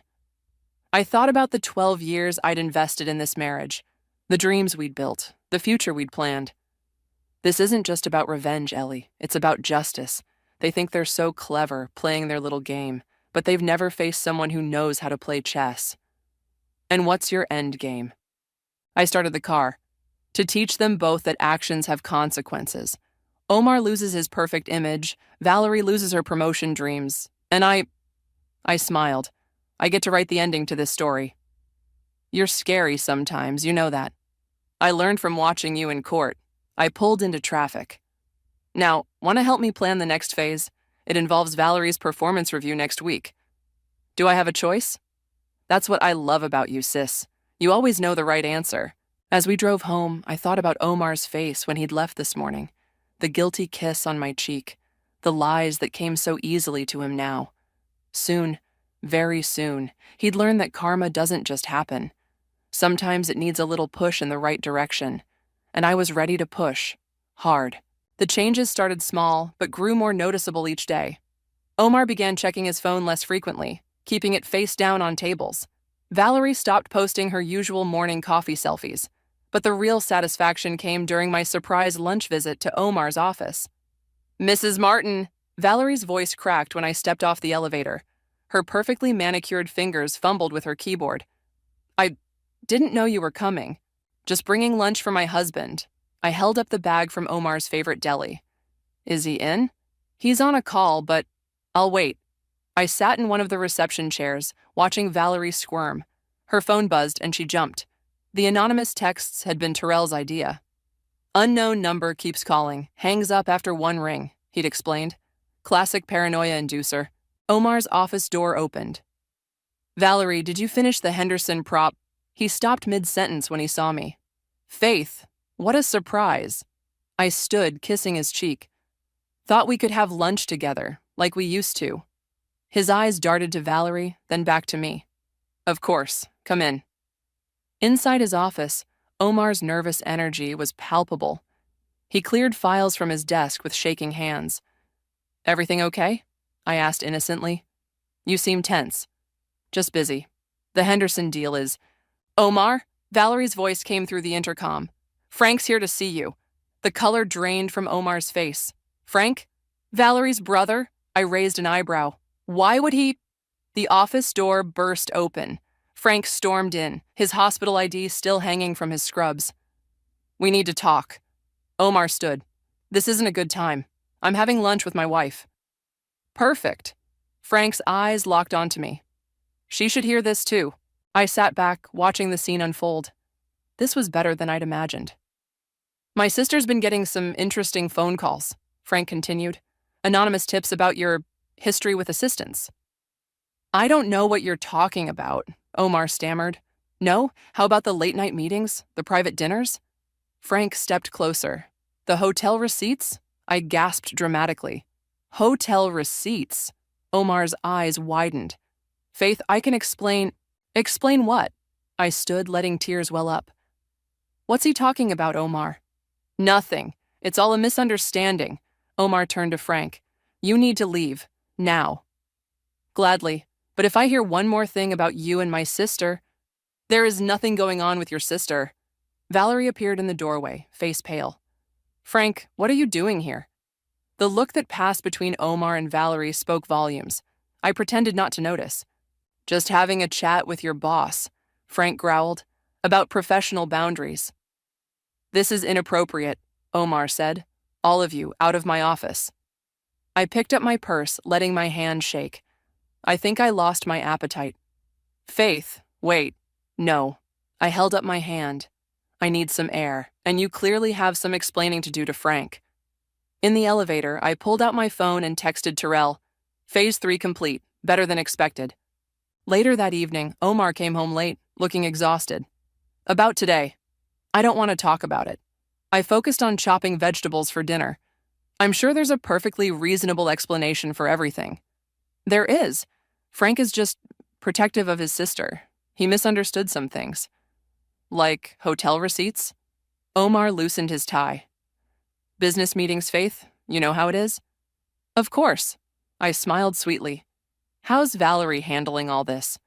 What do you mean? Well, with her brother causing scenes at work, it can't look good for her promotion chances. Omar froze. How did you know about the promotion? Office gossip. I shrugged. Terrell mentioned it. Why? Is it a secret? No. Omar grabbed a beer from the fridge. Just complicated now. Everything seems complicated lately. I slid the vegetables into a pan. Remember when things were simple? When we first got married? Guilt flashed across his face. Faith, our anniversary's coming up soon, I continued. Maybe we could do something special, just us? Of course. He kissed my cheek, relief evident in his voice. Anything you want. That night, I updated my project timeline while Omar showered. Terrell had confirmed that Valerie's performance review was scheduled for tomorrow. The anonymous complaints about her unprofessional relationship with senior management had been filed. Her brother's outburst would be the final nail in her promotion coffin. My phone buzzed with a text from Ellie. You're actually scary good at this. I smiled, typing back, just wait, the best part's still coming. Because while Omar thought today's drama was the worst of it, he had no idea what I had planned for our anniversary. After all, every good story needs a memorable ending. She didn't get the promotion. Terrell slid into the booth across from me at our usual lunch spot, grinning. You should have seen her face when HR delivered the news. I stirred my coffee slowly. How did Omar take it? He couldn't say anything without raising suspicions, could he? But he looked like he was about to burst a blood vessel. My phone lit up with a text from Omar. Working late tonight, don't wait up. I showed it to Terrell. Damage control meeting, I bet. You're not worried they'll, what, run away together? I laughed. No, Omar's too concerned about his image. And Valerie, I pulled out my tablet, showing Terrell the email I'd drafted. She's about to have bigger problems. What's this? An anonymous tip to the board about some accounting irregularities in the executive expense reports.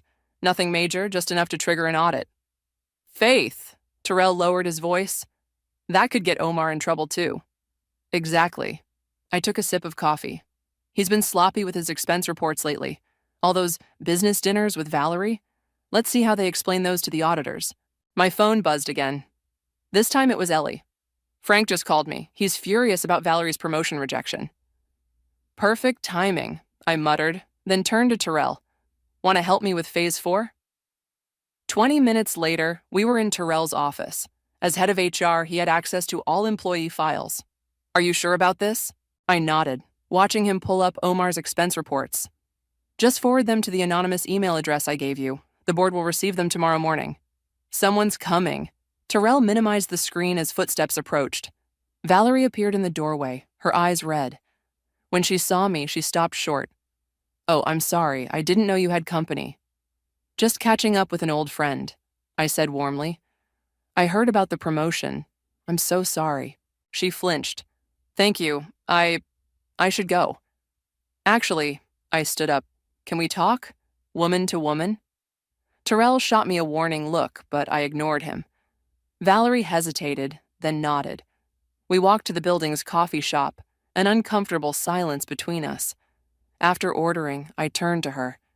You know, I remember my first rejection for a promotion. It feels like the end of the world. I worked so hard, she whispered. I'm sure you did. But sometimes... I paused, choosing my words carefully. Sometimes our personal choices affect our professional lives. Her head snapped up. What do you mean? Oh, nothing specific. Just that perception is everything in corporate life, especially for women. I stirred my coffee. We have to be twice as careful about appearances. Mrs. Martin, Please, call me Faith. I touched her arm gently. And whatever you're about to say, don't worry. I'm sure everything will work out exactly as it should. Back at my office, I found 3 missed calls from Omar. I texted him. In meetings all afternoon. Everything okay? His response came quickly. We need to talk tonight. Can't. Girls' night with Ellie. Tomorrow? Fine. I smiled, imagining his frustration. The audit announcement would hit tomorrow morning, and he couldn't even warn Valerie. That evening, I met Ellie at her apartment. "You're playing with fire," she said, pouring wine. "What if this backfires?" "It won't." I showed her my phone. "Look at Valerie's latest Instagram post." The photo showed a half-empty wine glass with the caption, "Sometimes life forces you to make hard choices." "She's breaking," Ellie observed. "And Omar's about to crack too." I pulled up the email I'd sent to the board. By this time tomorrow, they'll both be under investigation. "Faith." Ellie sat beside me. "Are you sure this is what you want? It's not too late to just confront him, file for divorce, and let them think they got away with it." I shook my head. "No, they need to understand that actions have consequences." My phone buzzed. A text from an unknown number. "I know what you're doing." I showed it to Ellie, smiling. "Right on schedule." "What do you mean?" "Frank, I knew Valerie would confide in him eventually. He's protective, remember? But he can't prove anything." "You're terrifying," Ellie said, but she was smiling too. I learned from the best. I raised my glass. "To karma." "To karma," she echoed. "And to whatever you have planned next." I thought about the final phase of my plan, scheduled for our anniversary next week. Omar and Valerie thought they were clever, thought they could play their game without consequences. But they were about to learn that sometimes the biggest threat isn't the one you can see coming.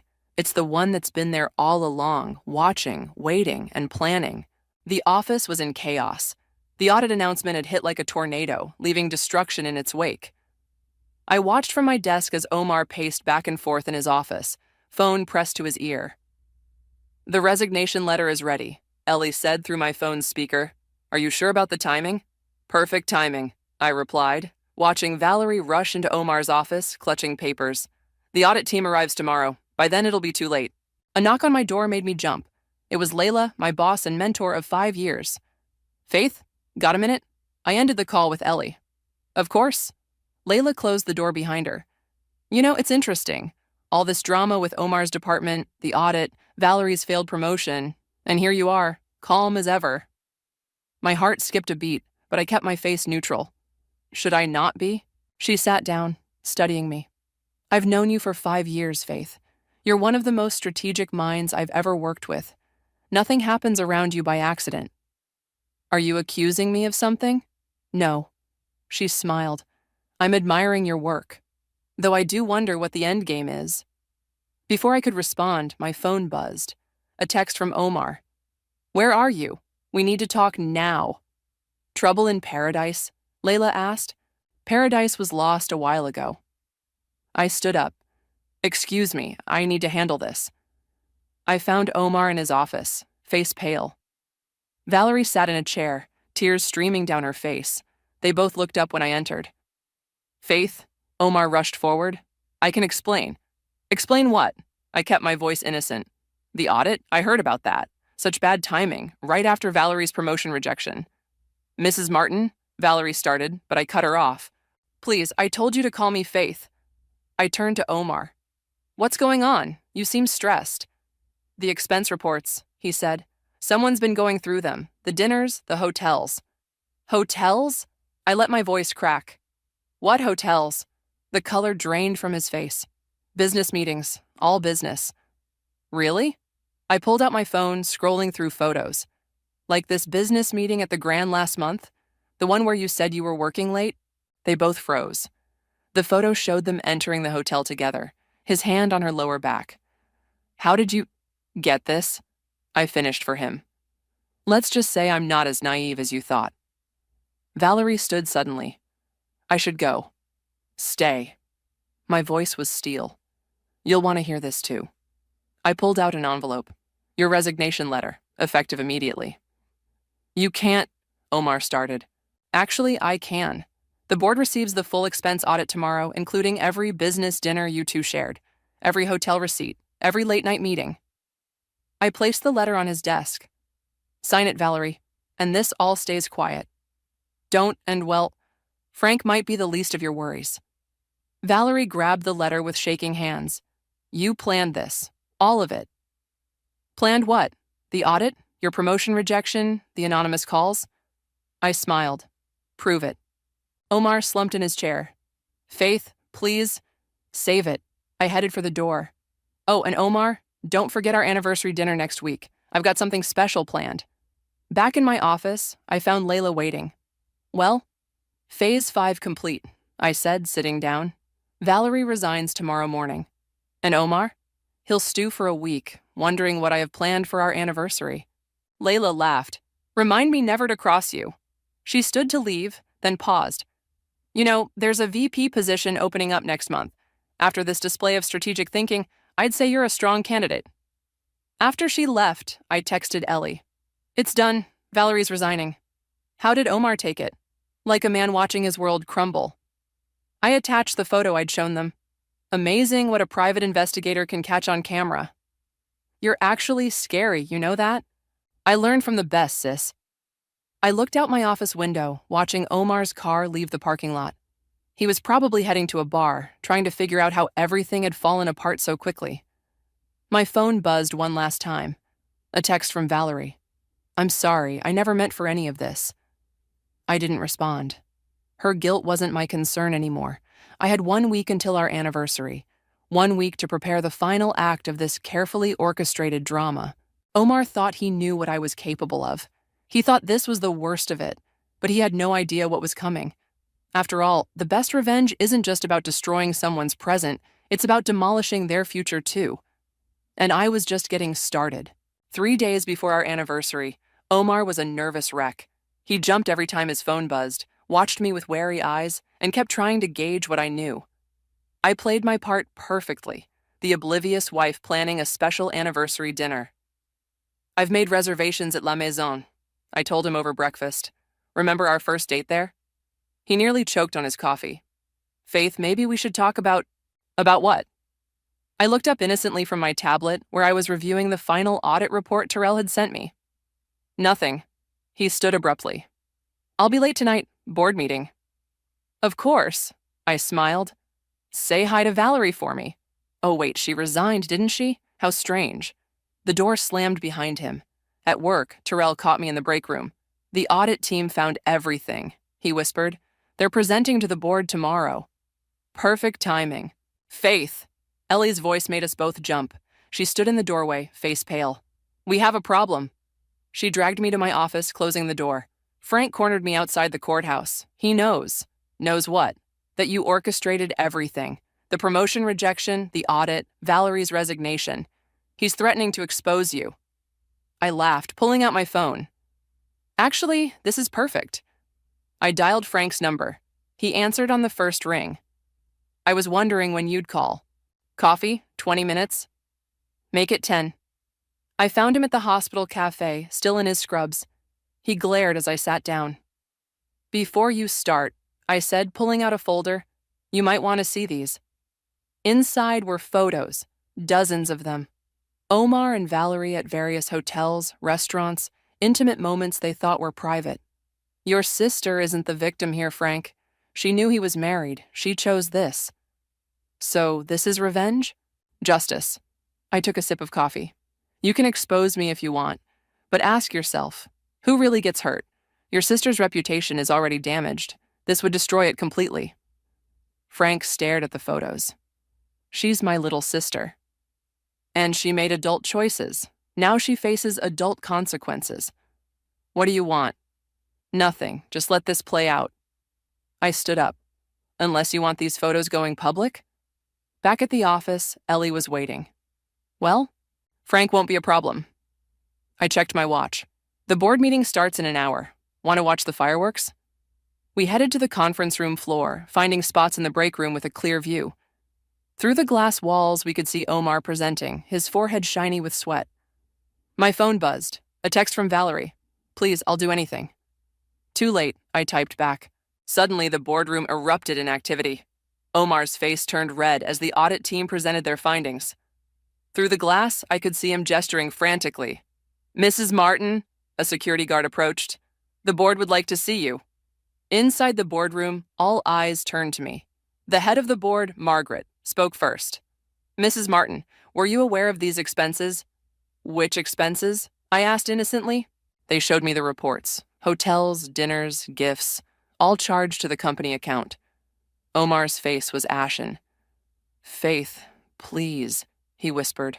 "I'm shocked," I said, letting tears fill my eyes. "All those late nights, the business meetings. Omar, how could you?" "Given the circumstances," Margaret said, "we'll need your statement for the investigation." "Of course." I wiped my eyes. "Whatever you need." Later that evening, Omar didn't come home. Ellie brought wine and takeout instead. "The board suspended him pending investigation," she said. "His company phone and laptop are being confiscated tomorrow." "Just in time for our anniversary." I raised my glass. "One more day." "What exactly do you have planned?" I pulled out an envelope. "Remember that prenup he insisted on? The one with the infidelity clause?" Ellie's eyes widened. "The one that says he loses everything if he cheats? Signed and witnessed by you, if I remember correctly." I smiled. "Tomorrow night, he learns what it's like to lose everything you've built." "You're not just taking his money, are you?"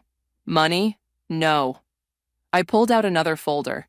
"I'm taking his reputation, his career, his dignity, everything he values." My phone lit up with a text from Omar. "Can we talk, please?" "Tomorrow," I typed back. "At dinner, our special anniversary dinner." Ellie shook her head. "He has no idea what's coming, does he?"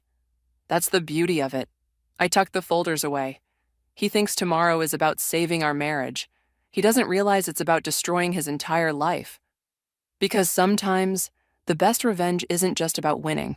It's about making sure your opponent loses everything they ever cared about. And tomorrow night, Omar would lose it all." La Maison was exactly as I remembered from our first date. Soft lighting, intimate tables, the gentle clink of expensive silverware. I arrived early, arranging the folders neatly beside my place setting. Omar was late as usual, but this time I didn't mind. It gave me time to savor what was coming. He rushed in, still wearing his office clothes, looking harried. "Faith, I'm sorry." "Sit." I gestured to the chair across from me. "We have a lot to discuss." "Listen, about the audit, the board meeting." "Happy anniversary," I interrupted, sliding a small wrapped box across the table. He stared at it like it might explode. "Faith, open it." His hands shook as he unwrapped the box. Inside was a USB drive. "What's this?" "Everything." I took a sip of wine. "Every text message, every hotel receipt, every photo of you and Valerie. But that's not the best part." I opened the first folder. "This is..." His face went pale as he read the documents. "These are my personal bank statements. How did you get them?" "The same way I got everything else. Carefully, methodically. While you were busy playing house with your secretary, I was busy too." "Faith, please, I can explain." "Can you explain this?" I pulled out another document. "The prenup you insisted on, the one with the infidelity clause?" The color drained from his face. "You knew? All this time?" "I knew everything." I leaned forward. "The audit? That was me. Valerie's promotion rejection? Me. The anonymous calls, the tips to her brother, all of it. Me. Why didn't you just confront me? And let you spin more lies?" I laughed. "No, you needed to learn something about consequences." The waiter approached, but I waved him away. "What do you want?" Omar's voice was barely a whisper. "Everything." I opened the last folder. "Sign these." He looked at the divorce papers, his hands shaking. "You'll destroy my career." "You did that yourself. The board already has copies of your expense reports. They're very interested in how company money funded your affair." "I'll fight this." "Really?" I pulled out my phone, showing him the screen.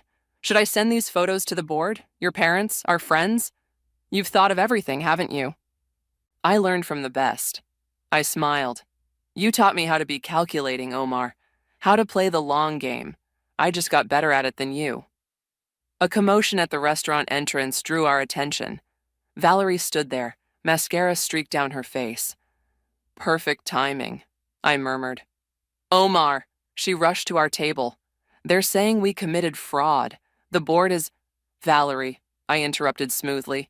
"So glad you could join us. Would you like to see what your affair actually cost?" I spread the documents across the table. Bank statements, hotel receipts, photos, text messages. Her face crumpled as she read. "You set us up," she whispered. "No, you set yourselves up. I just made sure you faced the consequences." Omar reached for the divorce papers. If I sign these, the photos stay private. The board gets a simplified version of events. You both get to keep a shred of dignity. And if we don't? I stood, gathering my things. Then tomorrow, everyone sees everything. Your choice. You're enjoying this, Valerie accused. Actually, I'm not. I met her eyes. I'm just finishing what you started. Omar picked up the pen, his hand trembling. I never meant to hurt you. Funny. That's exactly what Valerie texted me. I watched him sign. The difference is, I don't care about intentions. I care about actions. I collected the signed papers, leaving them with their copies of the evidence. Happy anniversary, Omar. I dropped my wedding ring on the table. The gift of consequences. Hope it was worth it. Outside, Ellie was waiting in her car. How did it go? Exactly as planned. I slid into the passenger seat. Though Valerie's appearance was an unexpected bonus. You really are terrifying. No. I watched the restaurant disappear in the side mirror. I'm just someone who finally stopped being afraid. My phone buzzed with a text from Terrell. Board meeting tomorrow at 9. You ready? Ready, I typed back. Time to close this chapter. Where to? Ellie asked. I thought about the empty house waiting for me, the life I'd need to rebuild. But for the first time in months, I felt light, free. Anywhere, I said, as long as it's forward. Because sometimes the best revenge isn't about destroying someone else's life. It's about reclaiming your own. And I was finally ready to start living mine again. The morning sun streamed through my new office window as I unpacked the last box. A gentle knock made me look up. It was Layla. The view suits you, she said, admiring the corner office. VP of Strategic Operations. Has a nice ring to it. I placed my favorite photo on the desk. Me and Ellie at her law firm's charity gala last week. Still feels surreal. You earned it. Layla sat down. Though I have to ask, was all of this part of your plan too? The promotion? I laughed. No, that was just karma being particularly poetic. My phone buzzed. A news alert. The headline made me smile. Major corporate scandal leads to executive resignation. Omar's finally gone public with his resignation. I showed Layla the article. Apparently he's taking a position at a smaller firm, in Alaska. And Valerie? Last I heard, she's working at her brother's medical practice. Quite a step down from executive aspirations. Terrell burst into my office, waving his tablet. Have you seen the comments on the company's internal message board? Everyone's talking about how you handled the audit presentation to the board. I just stated the facts, I said, remembering how I'd laid out the evidence of financial misconduct without once mentioning the affair. Professional to the end. You destroyed them without ever getting your hands dirty, Layla observed. That's why you're sitting in this office now. My phone rang. Ellie, turn on the local news, Channel 5. I grabbed the remote, switching on the office TV. Omar stood outside his lawyer's office, surrounded by reporters. Mr. Martin, any comment on the allegations of corporate fraud? No comment, he muttered, looking old and defeated. What about rumors that your ex-wife is now VP at your former company? His head snapped up, eyes wide. I switched off the TV. Still enjoying the consequences, I see. Terrell grinned. Actually, I'm done watching. I stood up. I have a lunch meeting with the new executive team. Time to focus on the future. Speaking of future, Layla pulled out an envelope. The board wanted me to give you this personally. Inside was a formal letter appointing me to the company's strategic planning committee. My hands shook slightly as I read it. They were impressed by how you handled the audit, Layla explained. Said anyone who could manage a crisis that professionally deserves a voice in the company's future. Ironic, Terrell mused, how trying to destroy your career led to advancing it instead. My phone buzzed again. A text from Frank. Valerie's doing better. Thank you for keeping the photos private. Some lessons don't need public humiliation to stick, I typed back. As my office cleared out, I took a moment to appreciate the quiet. The divorce was final, the drama was over, and somehow I'd emerged stronger than ever. A knock on my door interrupted my thoughts. It was Margaret from the board. Got a minute? She asked. We're discussing the company's 5-year plan, and I'd love your input on strategic restructuring. Of course. I grabbed my tablet, then paused at the door. Actually, I have some ideas about preventing future financial misconduct. She smiled knowingly. I bet you do. Walking to the conference room, we passed Omar's old office, now occupied by someone new, someone honest. The nameplate on my own door caught my eye. Faith Wise, VP Strategic Operations. I'd taken back my maiden name, but more importantly, I'd taken back my power. My phone lit up with a message from Ellie. Dinner tonight? We're celebrating. Absolutely, I replied, but not because of karma or revenge. Then what are we celebrating? I looked around at my new office, thought about my new role, my new life. We're celebrating moving forward, I typed. The best revenge wasn't destroying Omar's life. It was building mine into something better than he could ever imagine. Because in the end, the greatest victory wasn't in watching him fall. It was in rising so high that his fall became irrelevant. And as I walked into that board meeting, head held high, I knew I'd won something far more valuable than revenge. I'd won my future. And this time I was writing my own story, one where I wasn't the victim or even the vengeful victor.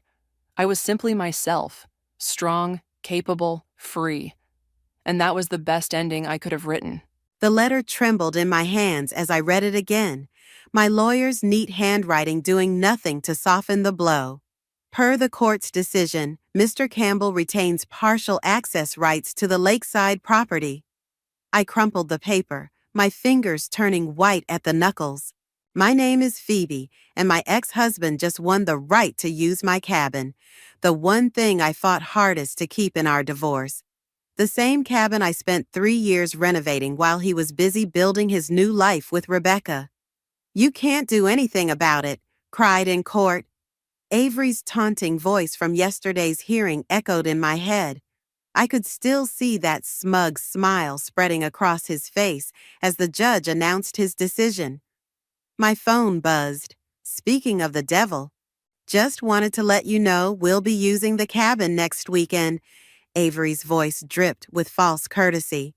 Rebecca's really looking forward to it. Oh, and Nicole's coming too. I gripped the kitchen counter. Nicole, you're bringing your stepdaughter? Our daughter now, Phoebe, remember? Rebecca adopted her last spring. The room spun slightly. I hadn't known about the adoption. That's great, I managed. Isn't it? We're finally a real family, the kind you never wanted to give me. The line went dead before I could respond. I grabbed my keys and jacket, needing to see the cabin one last time before they invaded it. The drive up was familiar, every curve of the road etched into my memory, like the growth rings of the trees surrounding my sanctuary. As I pulled up, the afternoon sun caught the new windows I'd installed myself, the deck I'd rebuilt board by board, the garden I'd planted with my own hands. I thought I'd find you here. I turned to see Skylar walking up the path, her familiar red boots crunching on the gravel. My best friend knew me too well. How bad was it? She asked, joining me on the front steps. He gets it every other weekend, plus holidays. My voice cracked.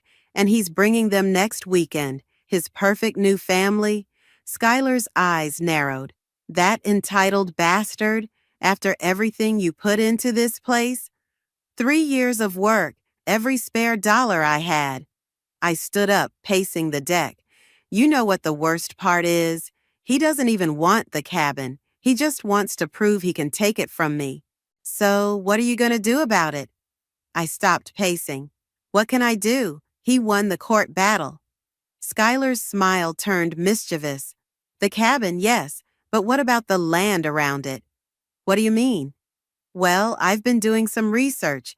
The property lines extend way beyond the cabin itself, and there's nothing in the court order about how you use the surrounding land, is there? I felt a spark of something dangerous ignite in my chest. No, there isn't. And you know what this area needs? A community center, specifically a women's resource center. Skylar's eyes gleamed. Imagine Avery's face when he brings his perfect new family up here, only to find himself surrounded by the kind of independent, empowered women he tried so hard to control.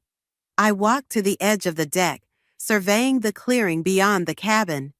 The space was perfect, visible from every window, impossible to ignore.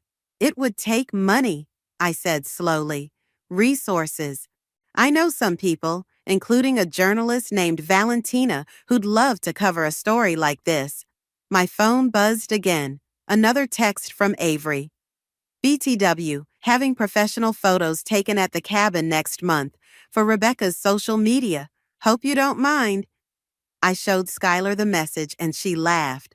Oh, this is too perfect. You know what they say about karma?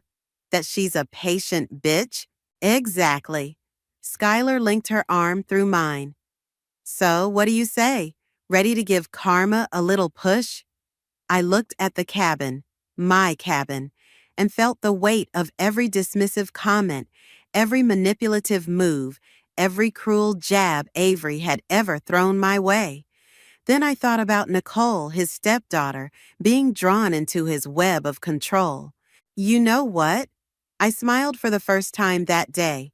I think it's time this place lived up to its potential, not as a weekend getaway for Avery's perfect family photos, but as something that actually matters. Skylar squeezed my arm. That's my girl. Let's make some calls. As we walked back to our cars, planning our first moves, I couldn't help but glance back at the cabin. Avery thought he'd won, thought he'd finally broken me. But he'd forgotten one crucial thing. I'd rebuilt this place from nothing once before. I could do it again. Only this time, I'd build something he couldn't touch. Look at this. Skylar spread the property maps across my kitchen table, her coffee going cold beside her. The court order specifically mentions the cabin and immediate surrounding area, roughly 50 feet in each direction. But you own 5 acres, Phoebe. I traced the boundary lines with my finger. And everything outside that 50-foot radius is completely yours to do with as you please. Skylar pulled out her laptop. I've been researching similar projects. There's a women's center in Portland that started in someone's backyard. Now they help hundreds of women start their own businesses. My phone lit up with a text from Avery. Need to store some jet skis at the cabin, making memories with the family. I turned the phone face down. So, what's our first step? Actually, Skylar typed something into her laptop. I already took it. Remember Valentina, the journalist who covered that corporate scandal last year? The one who made that CEO cry on camera?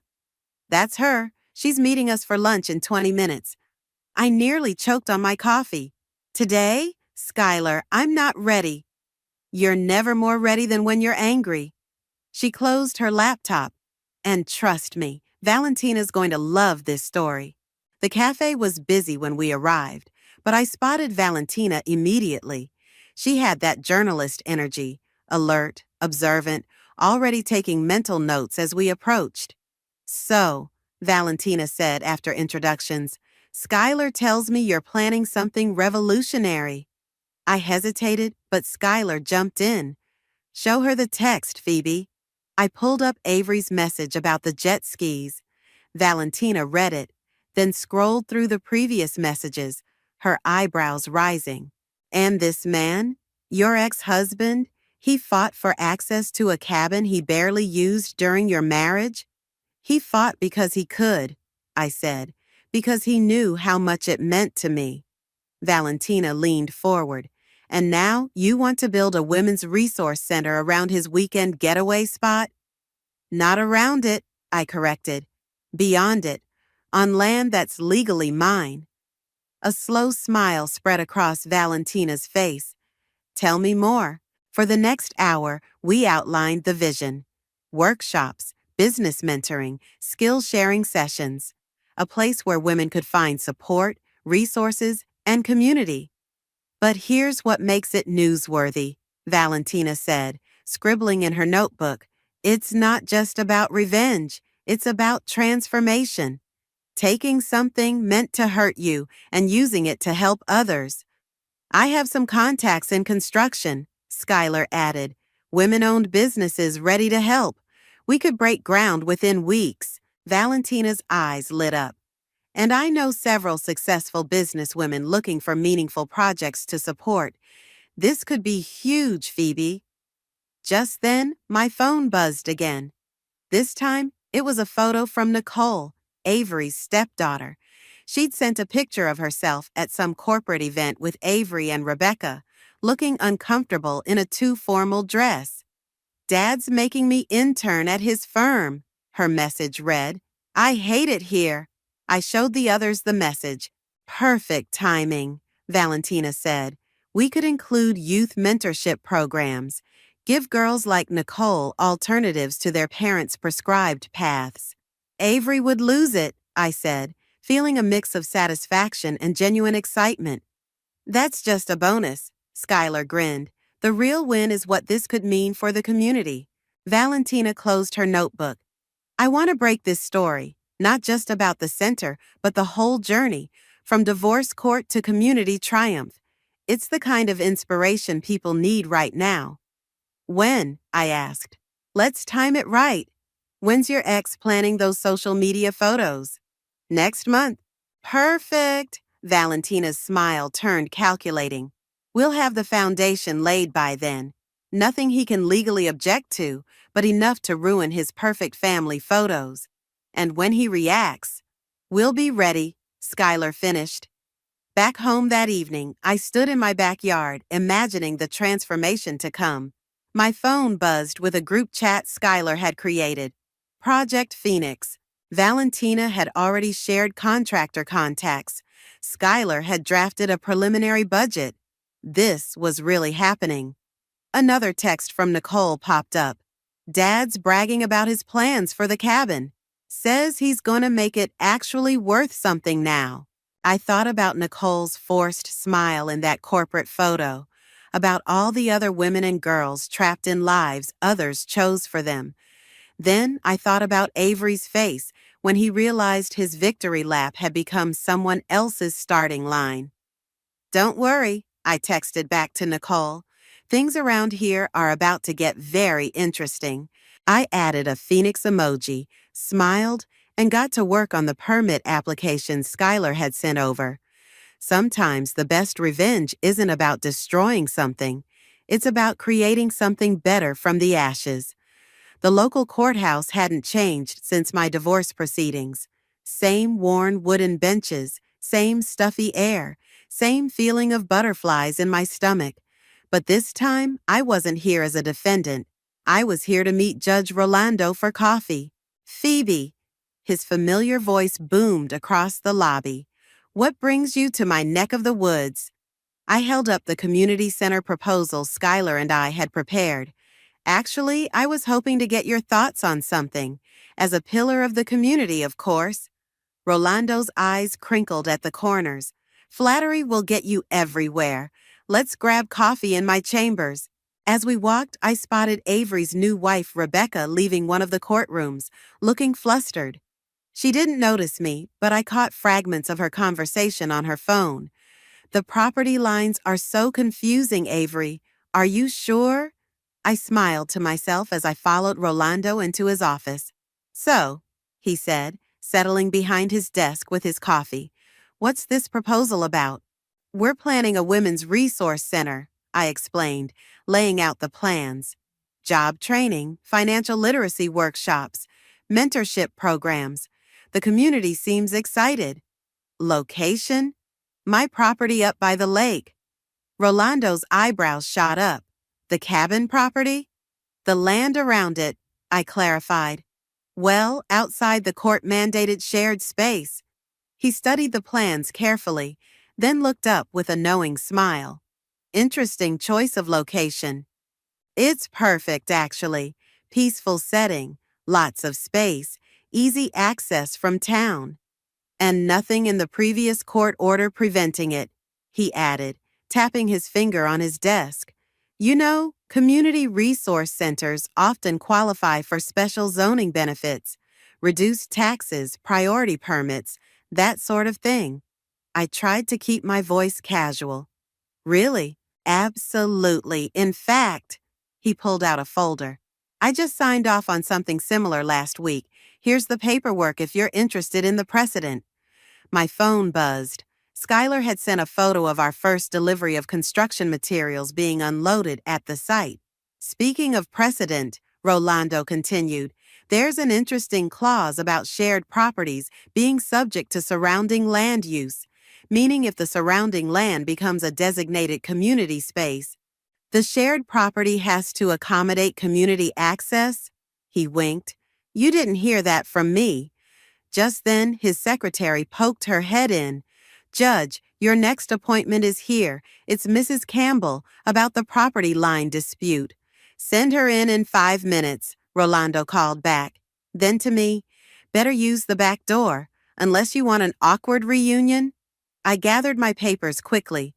Thanks for everything, Judge. Don't thank me, he said. Just make sure whatever you're building helps people. That's the best legal defense there is. I slipped out just as Rebecca entered through the main door, clutching a stack of papers and looking worried. Back at the construction site, Skylar was directing a team of workers while Valentina interviewed local women who'd stopped by to see what was happening. How'd it go? Skylar asked as I approached. Better than expected. We might have more legal leverage than we thought. Perfect timing. Valentina joined us, recorder in hand.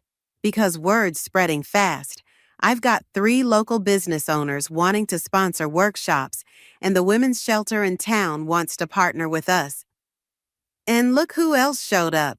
Skylar nodded toward a car pulling into the lot. Nicole stepped out, looking around nervously before spotting us. I told Dad I was at study group, she said, approaching. Is it true? Are you really building a place to help women start their own businesses? Among other things, I said. Want to see the plans? Her eyes lit up as we showed her the blueprints.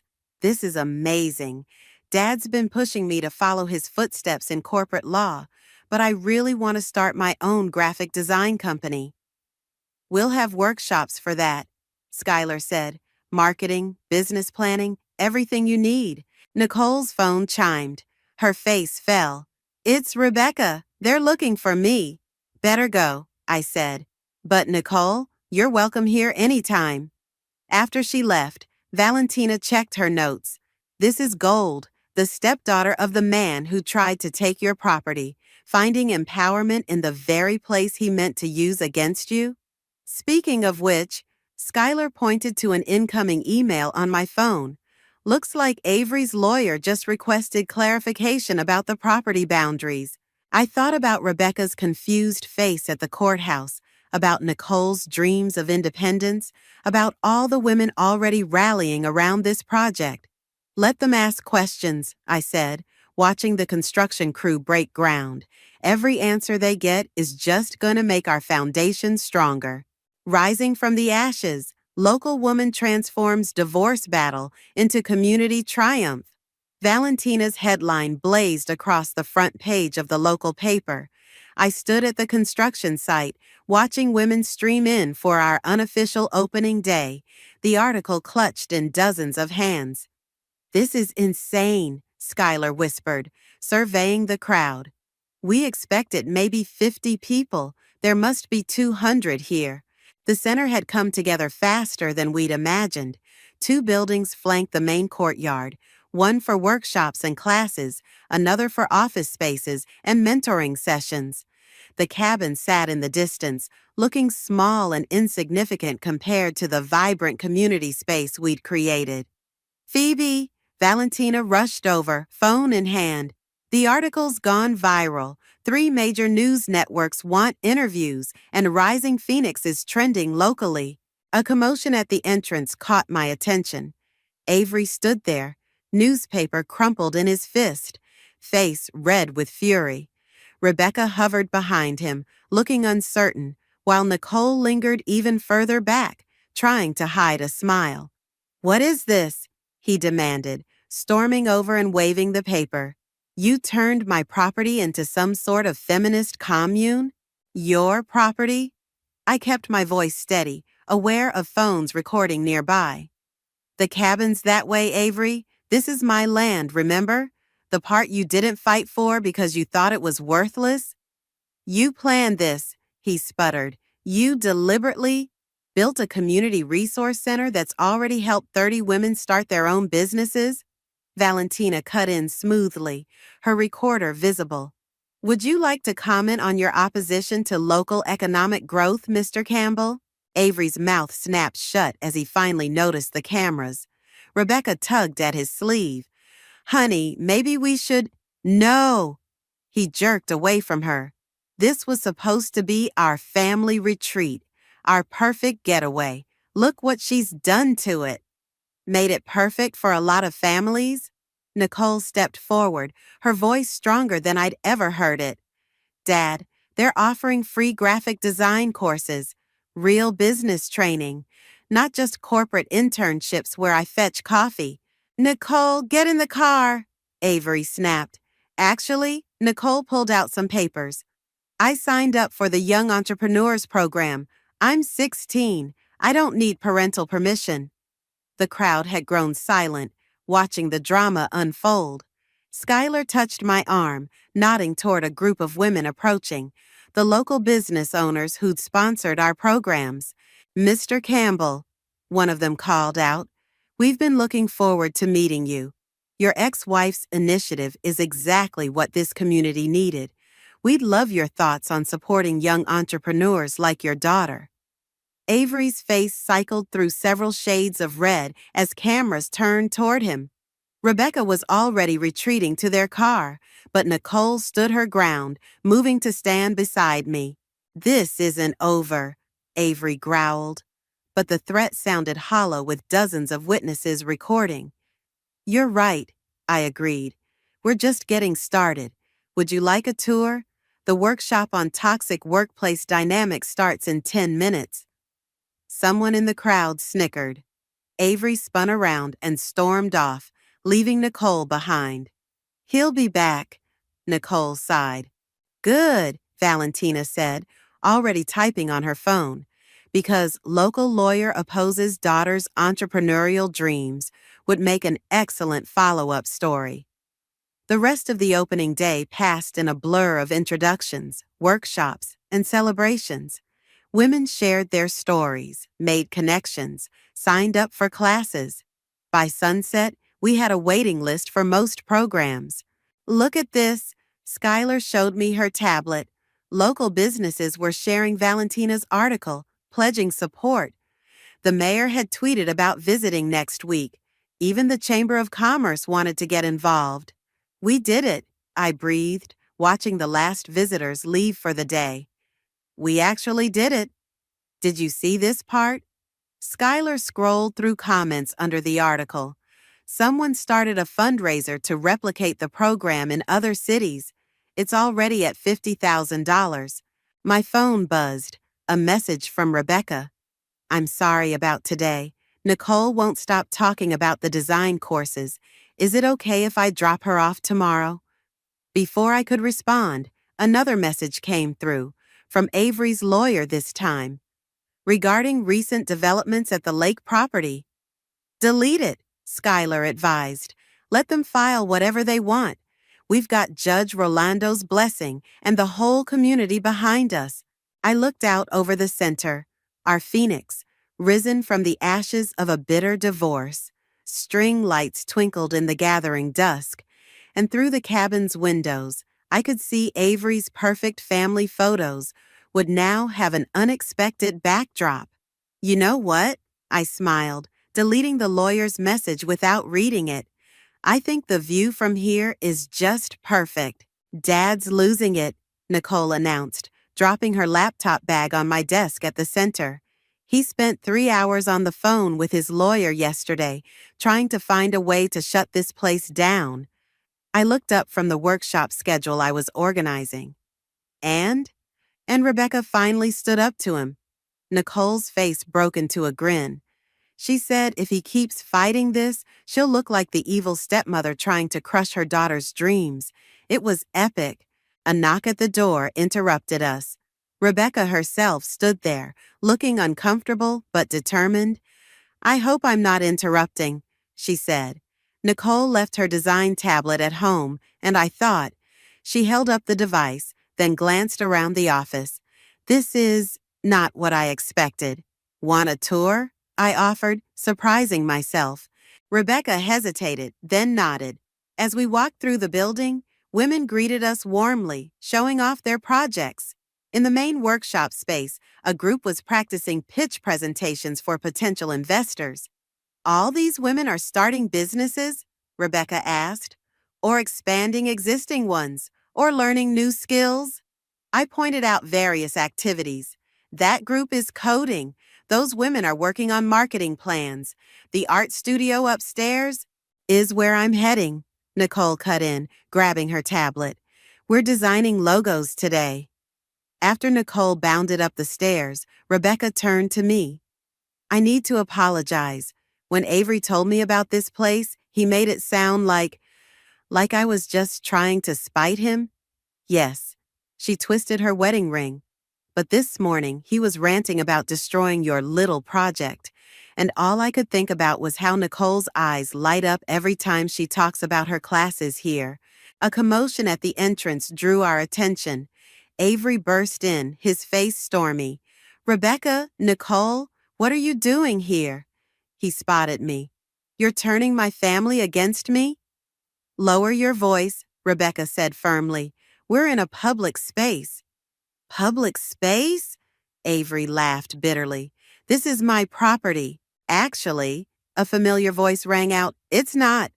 Judge Rolando stepped in from the parking lot, followed by Valentina and her camera crew. "I was just stopping by to see how our newest community center was doing. Having a pleasant family discussion, are we?" Avery's face paled. "Your Honor, Save it." Rebecca's voice was steel.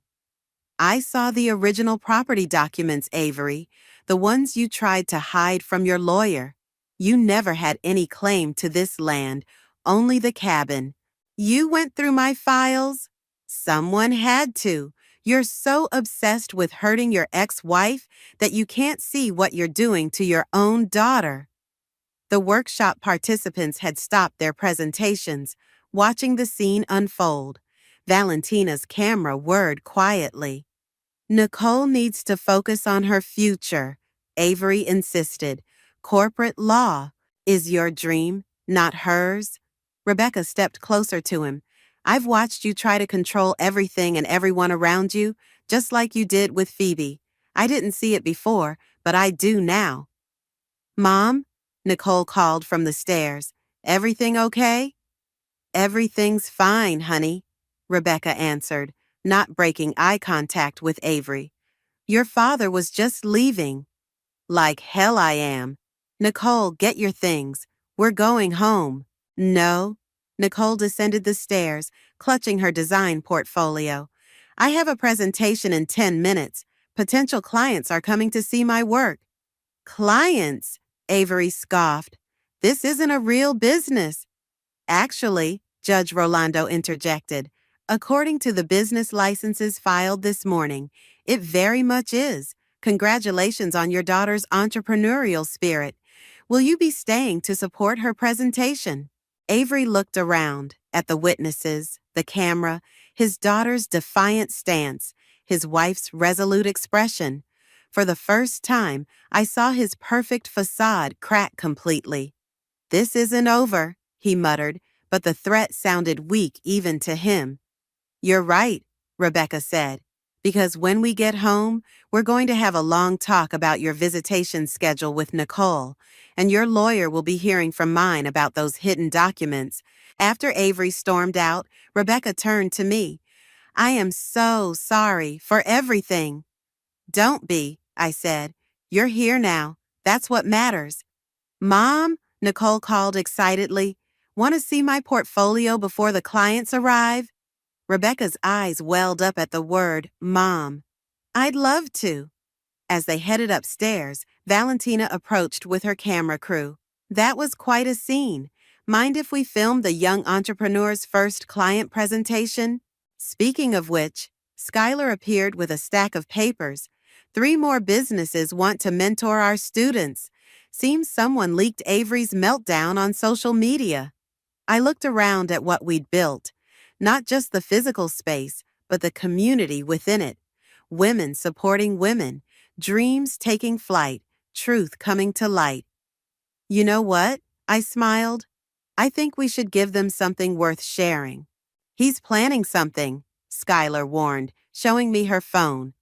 On the screen was a social media post from Avery announcing a family-friendly lakeside gathering at the cabin this weekend, the same day as our center's first graduation ceremony. Of course he is, I sighed, watching volunteers set up chairs in the courtyard.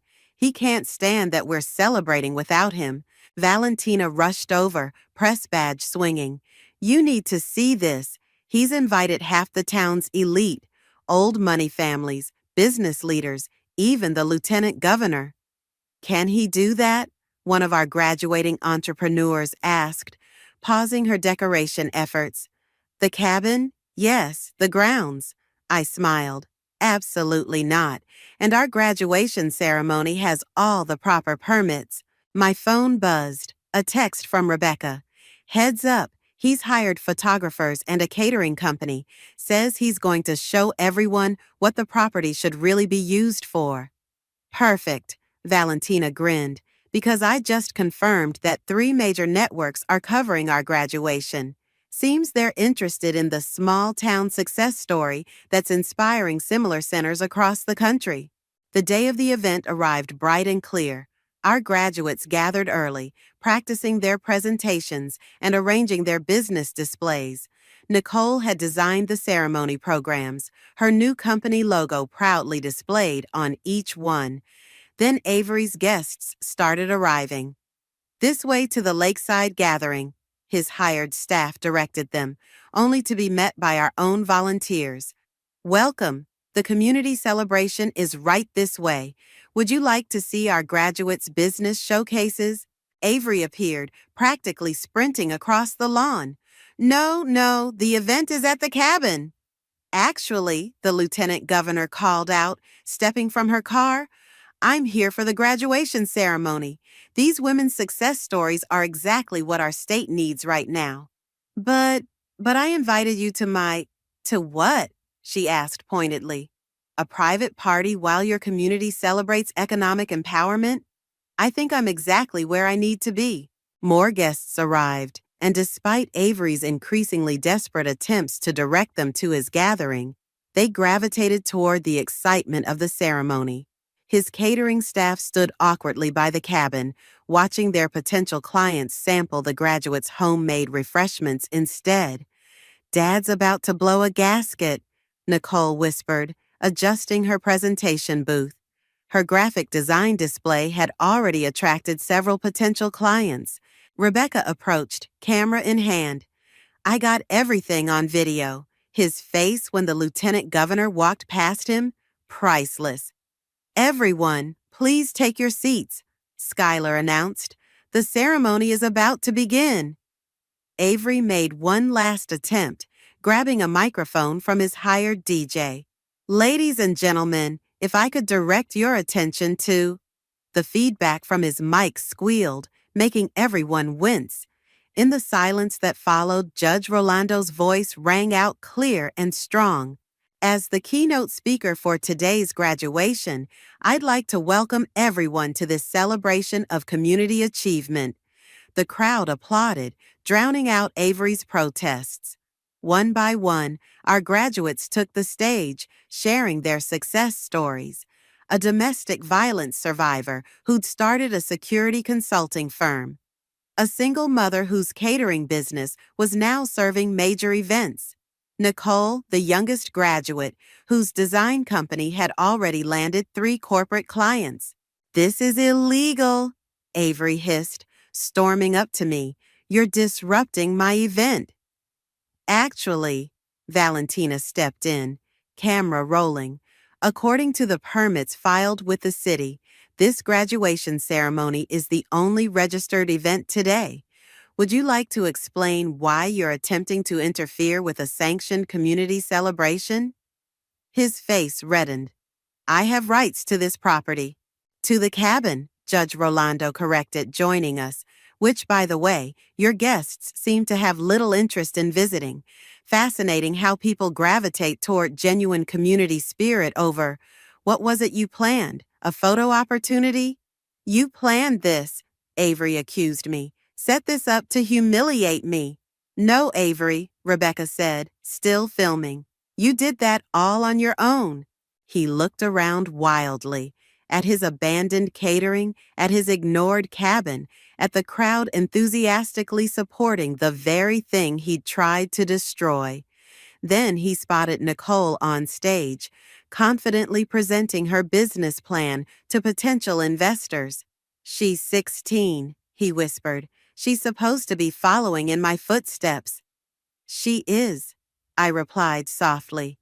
She's building something meaningful, just not in your shadow. The lieutenant governor's applause led a standing ovation for Nicole's presentation.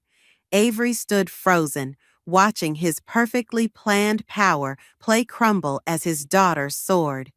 Sometimes I realized the best revenge isn't about destroying someone's dreams. It's about helping others build better ones.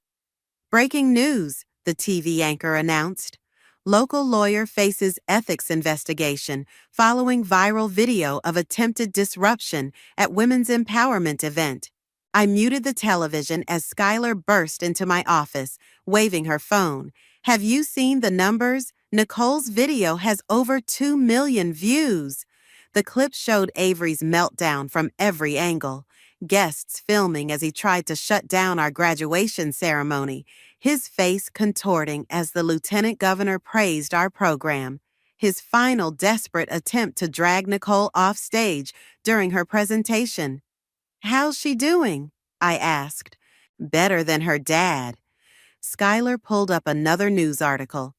The State Bar Association's investigating him for those hidden property documents, and Rebecca's divorce lawyer called. She wants to know if we'll testify about his behavior at the ceremony. My phone lit up with a text from Nicole. Dad's firm put him on leave. He's been drinking since morning. Mom and I are staying at a hotel. Before I could respond, Valentina rushed in. You need to see this. He's here. Through the window, I spotted Avery stumbling across the parking lot, tie askew, clutching what looked like legal papers. Should I call security? Skylar reached for her phone. No, I said, watching him weave toward the entrance. Let's end this properly. He burst into my office, reeking of expensive scotch. Happy now? My firm suspended me. My wife left. My own daughter won't answer my calls. You did that yourself, Avery. Like hell I did. He slammed the papers on my desk. You orchestrated all of this, turned my family against me, destroyed everything I built. Built? I stood up slowly. You mean controlled. There's a difference.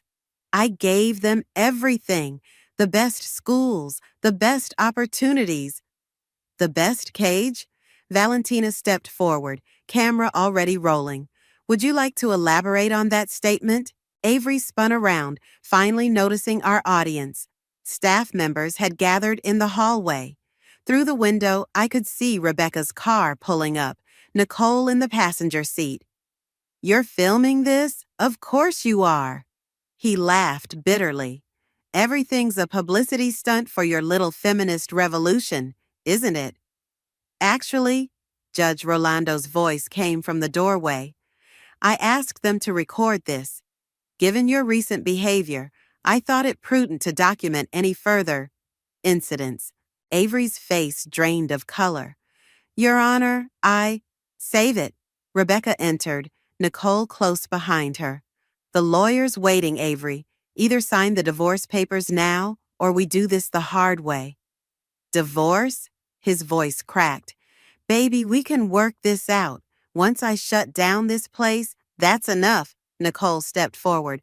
Mom, show him. Rebecca pulled out her phone, playing a video of Avery ranting in his home office. I'll destroy everything she built. I don't care about the cabin. I just wanted to hurt her like she hurt me. When did you— Last week, Rebecca said coldly, right after you threatened to cut off Nicole's college fund if she kept attending classes here. The room fell silent. Even Avery seemed to deflate, staring at the divorce papers on my desk. You know what the worst part is, Dad? Nicole's voice was steady. I actually built something here. My design company has real clients. I'm making my own money. But you're so obsessed with controlling everyone that you can't even be proud of me. I was trying to protect you, he whispered. From what? Success? Independence? Because that's what this place gives us. That's what Mom found here. That's what Phoebe built. Avery looked around at the witnesses, the cameras, the success stories lining my office walls. Finally, he looked at me. You won, he said quietly. No, Avery, they won. I gestured to Nicole and Rebecca, to the women watching from the hallway. They chose freedom over fear, growth over control. That's not winning, that's living. He picked up the divorce papers with trembling hands. I never meant— Yes, you did, Rebecca said. That's why we're here. After he signed, Judge Rolando took the papers. I'll file these myself.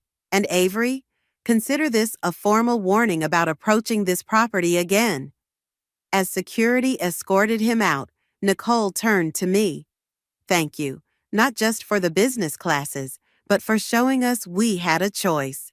Rebecca wiped her eyes. We both needed to see that. Through the window, I watched Avery's car disappear down the drive. The cabin stood in the distance, no longer a symbol of loss, but a reminder of transformation. So, Valentina smiled, checking her camera. Ready to announce the center's expansion plans? I looked at Nicole, already pulling up design concepts on her tablet, and Rebecca, standing tall without Avery's shadow looming over her. Actually, I said, I think we're just getting to the good part. And with this ribbon cutting, the Lieutenant Governor announced, we officially opened the Phoenix Network's 10th location. The crowd erupted in applause as Nicole stepped forward with her custom-designed scissors. The renovated warehouse before us bore her company's logo, a rising phoenix wrapped around the words, Rise, Rebuild, Reclaim. Hard to believe this all started with a cabin dispute, Skylar whispered, squeezing my hand. Speaking of which, Valentina nodded toward the parking lot, where a familiar car had just pulled up. Avery stepped out, sober and subdued in a plain business suit. He'd called last week, asking permission to attend. After consulting with Nicole and Rebecca, I'd agreed. Dad came, Nicole said softly, joining us after the ceremony. He actually came. Rebecca adjusted her event coordinator badge. She'd taken over managing our expansion projects after the divorce. He's been attending therapy, even joined a men's accountability group. I know, I said. He called to apologize. Actually apologize, not just perform for an audience. Avery remained at the edge of the crowd, watching as Nicole led tours of the new facility. Each room showcased a different success story. Women who'd graduated from our program and started their own businesses. Should we— Rebecca hesitated. Should we invite him in? Before I could answer, Judge Rolando approached Avery. Their conversation was brief, but I saw Avery nod several times, his shoulders relaxing slightly. The judge suggested he join the center's Male Allies program, Skylar explained. Help other men understand what toxic control looks like. Nicole broke away from her tour group and walked over to her father. I couldn't hear their conversation, but I saw her hand him a business card. Her business card. She's teaching him how to build a website, Rebecca said, for his new private practice. No more corporate law. Inside, the celebration continued. Women shared their stories of transformation, of breaking free, of building something new. The cabin photos hung in a special display. where it all began, next to pictures of our growing network of centers. Phoebe? Avery's voice was quiet behind me. Could we talk? I turned to find him holding one of Nicole's program brochures. Of course. I've been doing a lot of thinking, he said, choosing his words carefully. About control, about power, about what I tried to take from you, from Rebecca, from Nicole. And I was wrong. Not just about the cabin, but about everything. I thought success meant making everyone follow my path. But looking at what you've built here, he gestured to the bustling center. This is real success, creating space for others to grow. It's not too late to create that kind of space in your own life, I said. He nodded slowly. That's why I'm here. I'd like to volunteer, learn how to support instead of control. If you'll have me? Before I could respond, Nicole appeared with her tablet. Dad, want to see the website mock-ups? I've got 3 options for your new practice. The focus is on collaborative law and mediation. As they walked away, Rebecca joined me. Think he's really changed? I think he's trying, I said, and that's a start. Skylar called everyone to attention. Time for the big announcement. Valentina stepped up with her camera crew as I took the podium.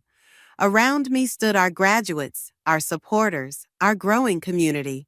Even Avery listened intently from his corner. When we started this journey, it was about reclaiming space, both physical and emotional. Today, I'm proud to announce that the Phoenix Network has been chosen for a national grant. By this time next year, we'll have centers in 50 cities across the country. The room exploded with cheers.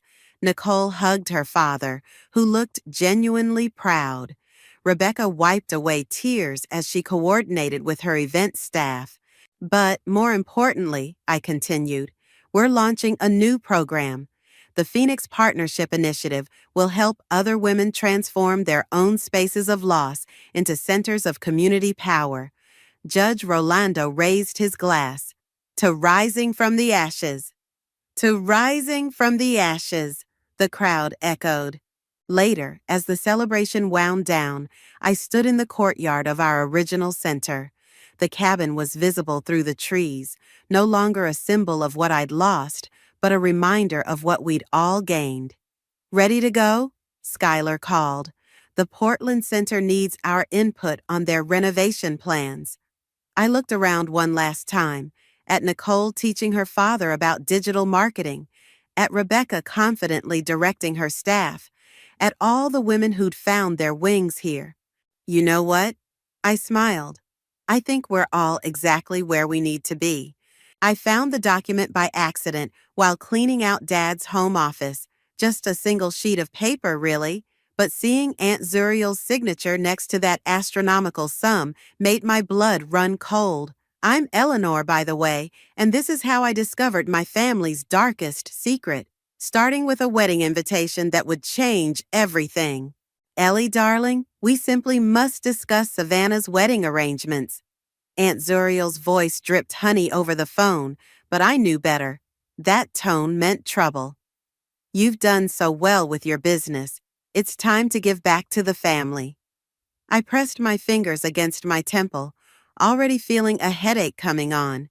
What exactly are you suggesting, Aunt Zuriel? Well, as the most financially successful member of our family, we thought you'd want to contribute to Savannah's special day.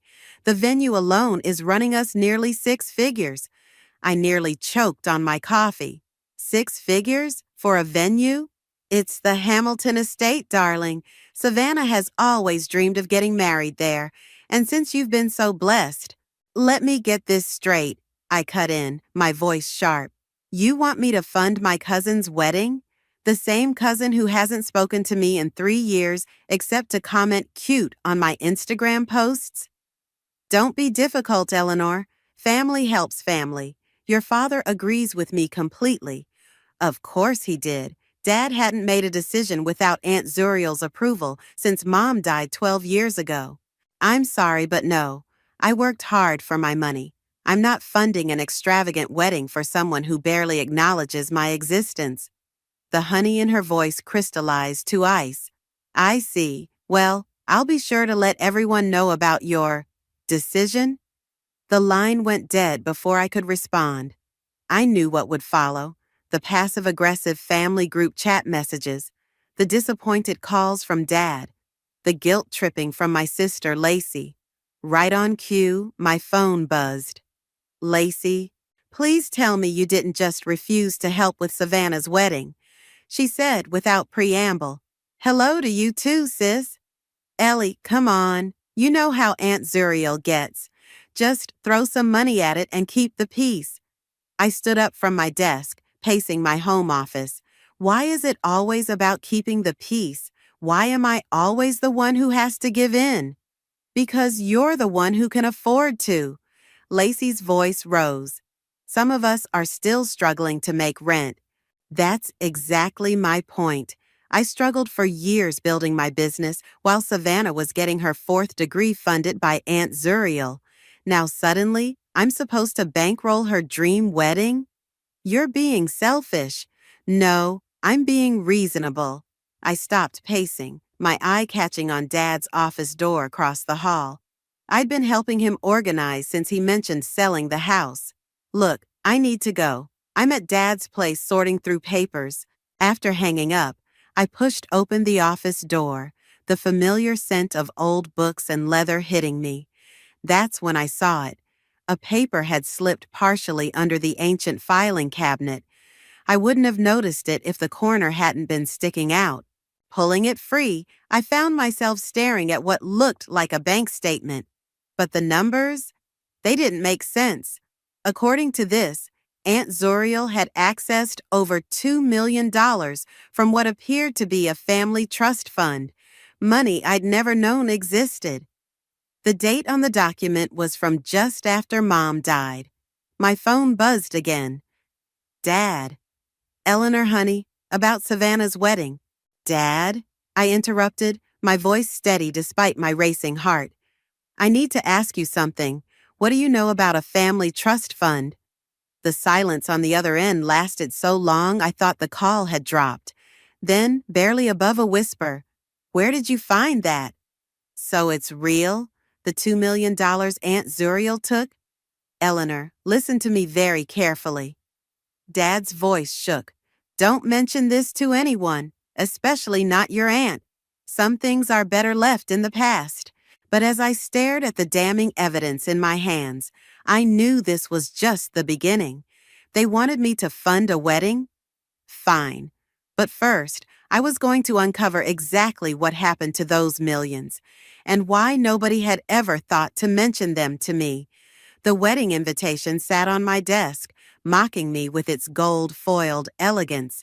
Well, Aunt Zuriel, you wanted me involved in this wedding? Be careful what you wish for. You're sure about this? Gregory leaned back in his chair, frowning at the document I'd spread across his desk. As my company's financial advisor, he'd become one of my most trusted confidants over the years. $2 million is a lot of money to just disappear. Look at the signature, I pointed. That's definitely Aunt Zuriel's. And the date, it's exactly 2 weeks after Mom's funeral. He pulled out his reading glasses, examining the paper more closely. Your mother's death. Was it unexpected? Car accident. The words still tasted bitter. At least, that's what we were told. Dad was a mess afterward, basically handed everything over to Aunt Zuriel to handle. Including the finances, Gregory murmured, more to himself than to me. He looked up suddenly. Give me a few days. I know some people who can dig deeper into this. My phone buzzed. Another message from Lacey. Family dinner tonight. Don't you dare skip this one. I showed Gregory the text. Want to bet this is an ambush about the wedding? Go, he said, carefully folding the document. Keep them thinking everything's normal while I look into this. The family home looked exactly as it always had. Pristine lawn, perfect flowers, and enough tension in the air to power a small city. Savannah's car was already in the driveway. "Eleanor," Aunt Zuriel's voice carried across the front yard as I got out of my car. "How nice of you to join us." Inside, Savannah sat at the dining room table, surrounded by wedding magazines. She barely glanced up as I entered. "Oh, hi, Eleanor. Have you reconsidered about the wedding?" I wasn't aware there was anything to reconsider. I took a seat across from her, noting how Aunt Zuriel hovered nearby. "My answer hasn't changed. But the Hamilton estate," Savannah whined. "It's perfect, and they need the deposit by next week. Then I suggest you find a more affordable venue." Aunt Zuriel's hand came down hard on the table. "That's enough. Eleanor, may I speak with you in private?" She practically dragged me into Dad's office, shutting the door behind us. "Listen here, you ungrateful child. After everything this family has done for you." "What exactly has this family done for me?" I interrupted, my voice low but firm. "Because from where I'm standing, I built my business alone while you poured money into Savannah's endless education." "Is that what this is about? Jealousy?" My phone vibrated in my pocket. "Gregory." I ignored it. "No, Aunt Zuriel, this is about fairness. And speaking of money," I watched her face carefully. "Whatever happened to Mom's trust fund?" She went very still. "What trust fund?" "The one you accessed 2 weeks after she died. $2 million. That's a lot of money to disappear without a trace." The color drained from her face, but she recovered quickly. "I have no idea what you're talking about. Your mother had no such fund." "Really? Because I found the document with your signature." Before she could respond, my phone buzzed again. This time I checked it. "Gregory. Urgent. Found something big. Offshore account in Cayman Islands. Call me ASAP." "This conversation isn't over," I told Aunt Zuriel, moving toward the door. She grabbed my arm. "Eleanor, wait. Perhaps we can discuss this. Come to an arrangement." "An arrangement?" "About the wedding. Maybe if you helped with the venue, we could ensure certain old documents remain private." I stared at her, disgusted. "Are you trying to blackmail me into paying for the wedding?" "I'm trying to protect this family," she hissed. "Some things are better left in the past." Dad's exact words. What were they so desperate to hide? "Eleanor?" Lacey's voice called from the dining room. "Where did you go?" "We'll finish this later," Aunt Zuriel said, straightening her blouse. "And Eleanor, remember, family loyalty goes both ways." I waited until she left before calling Gregory. "Eleanor, you're not going to believe this," he said without preamble. "That money? It wasn't just transferred once. There have been regular deposits to an offshore account for the past 12 years. Most recent one was last month." My hands started shaking. "How much?" "Total? Close to $5 million by now. And here's the kicker. The account name is Montgomery Holdings." Montgomery, Aunt Zuriel's married name. "There's more," Gregory continued. "I found some old insurance documents. Your mother's accident. Eleanor, there was a 7-figure life insurance policy, paid out to Zuriel Montgomery as trustee." The room seemed to spin. All these years of struggling, of building my business from nothing, while Aunt Zuriel sat on millions. Our family's millions. "Eleanor?" Gregory's voice softened. "What do you want to do?" I thought about Savannah's entitled demands, Dad's silence, Aunt Zuriel's threats. "Keep digging," I said.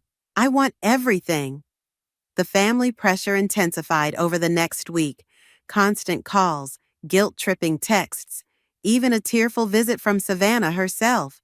But it was Lacey showing up at my door at midnight that finally broke the pattern.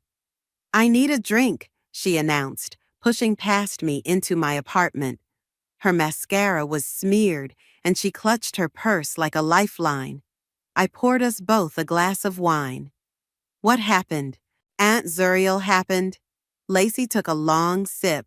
She came by my place today, started asking weird questions about you, about what you've been saying to me. What kind of questions? About Mom, mostly, and money.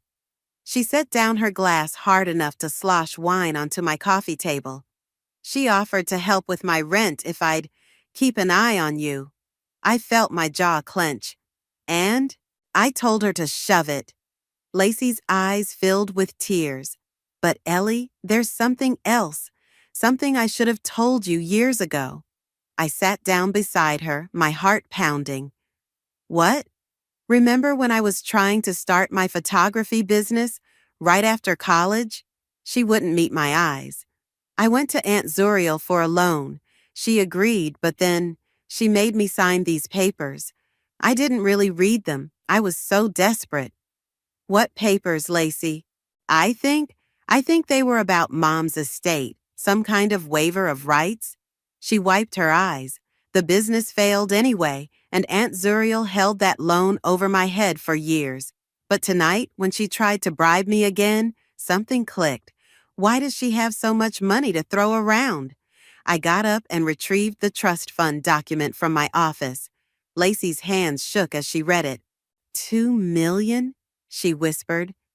But we struggled so much after Mom died. You worked 3 jobs to start your business. I had to drop out of art school. It gets worse. I told her about Gregory's discovery of the offshore account and the insurance policy. Lacey cut herself off, standing up suddenly. We need to check Mom's old things, now. It's midnight. Dad's at his poker game. He won't be home for hours. We need to look while Aunt Zuriel isn't hovering around. 20 minutes later, we were in Mom's old craft room, now used for storage. Lacey went straight to the back corner, pulling out a dusty box. Mom's journals, she explained. I found them years ago but never read them. It felt too private then. We spent the next hour flipping through pages of our mother's elegant handwriting.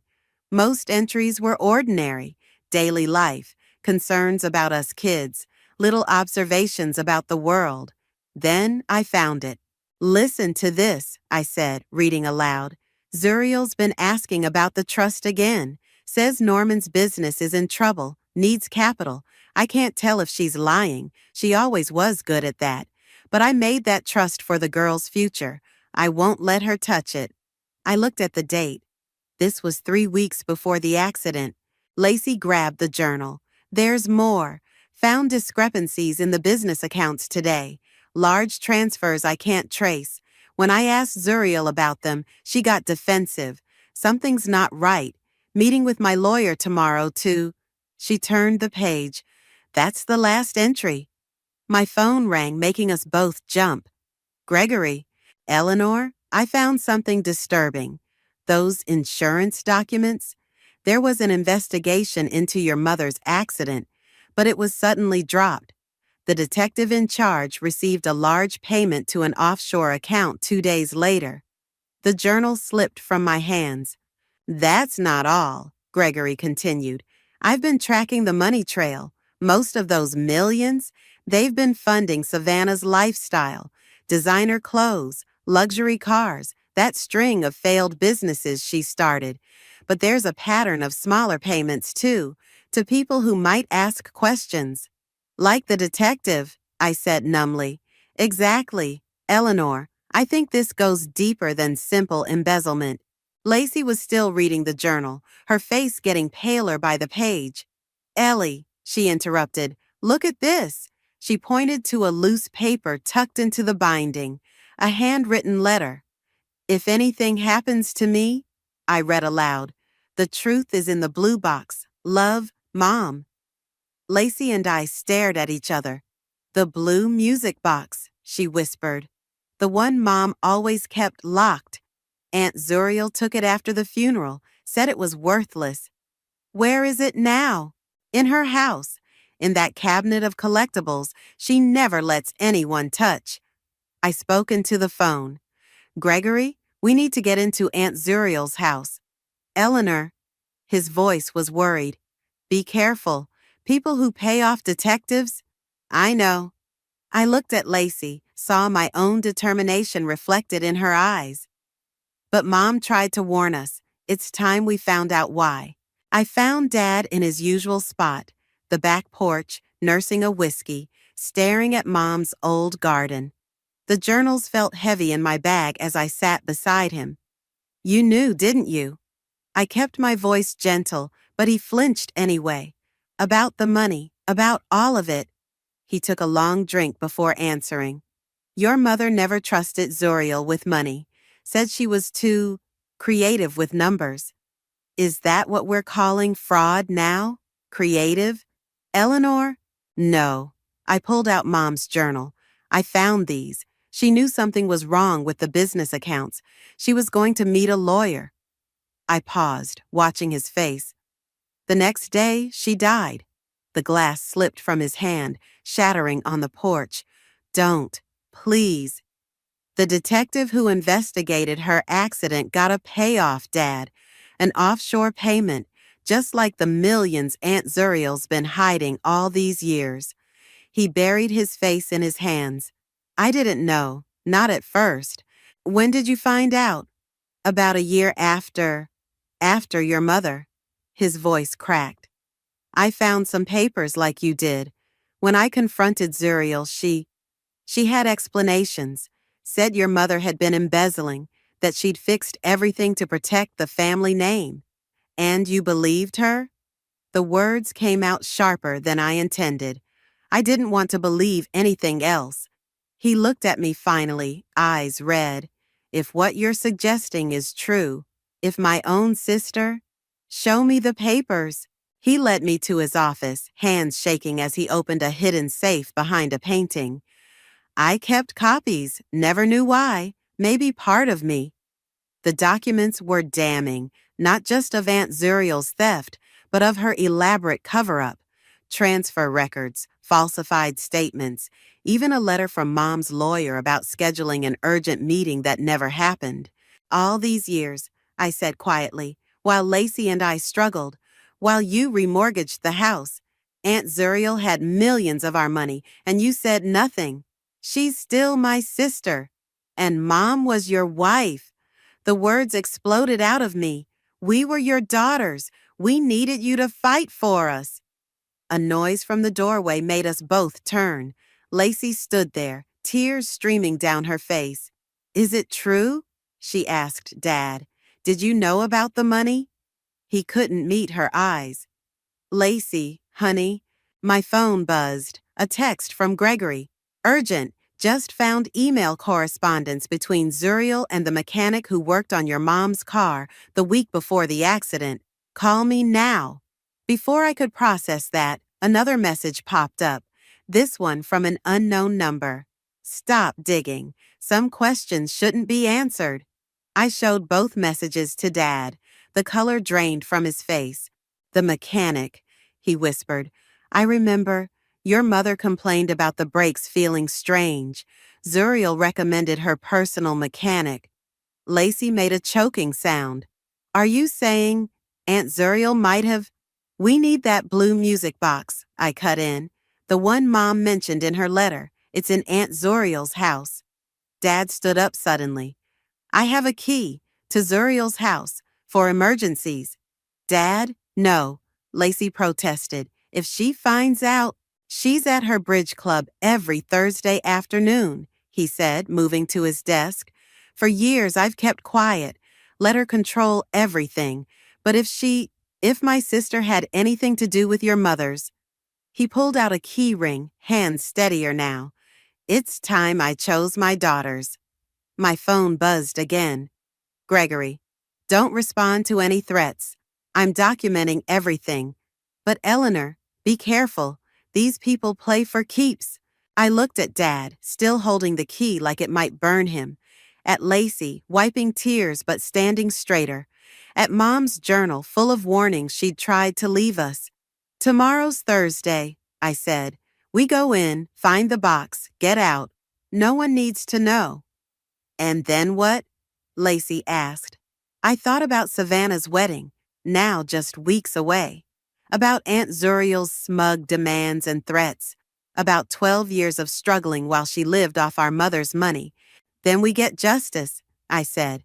For Mom, for all of us. Dad nodded slowly, placing the key in my hand. Your mother would be proud of you both. She always said truth finds its way to light. Like water, Lacey whispered, quoting Mom's favorite saying. It always finds a crack to flow through. Tomorrow, we'd find more than cracks. We'd blow the whole dam wide open. The key trembled in my hand as we stood at Aunt Zuriel's back door. Thursday afternoon, right on schedule, we'd watched her luxury sedan pull away for Bridge Club. 15 minutes, Gregory reminded us through the phone's speaker. He'd insisted on staying connected. Any longer and we risk her coming back. The lock clicked open. Lacey grabbed my arm. Wait, security system. Dad stepped forward, punching in the code. She never changes it. Our mother's birthday. The irony wasn't lost on any of us. Aunt Zuriel's house was exactly what you'd expect. Expensive, immaculate, and cold. The cabinet of collectibles dominated her formal living room, dozens of precious trinkets displayed behind glass. There, Lacey pointed. Top shelf, far right. Mom's blue music box sat exactly where Lacey remembered, gathering dust among crystal figurines. The cabinet was locked. Now what? Lacey whispered. I pulled out the ring of keys Dad had given me. She keeps everything, he'd said, never throws away a single key. The third key fit. 10 minutes, Gregory warned. The music box was heavier than I remembered.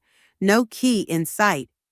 Here, Dad pulled out his wallet, extracting a small key from behind his credit cards.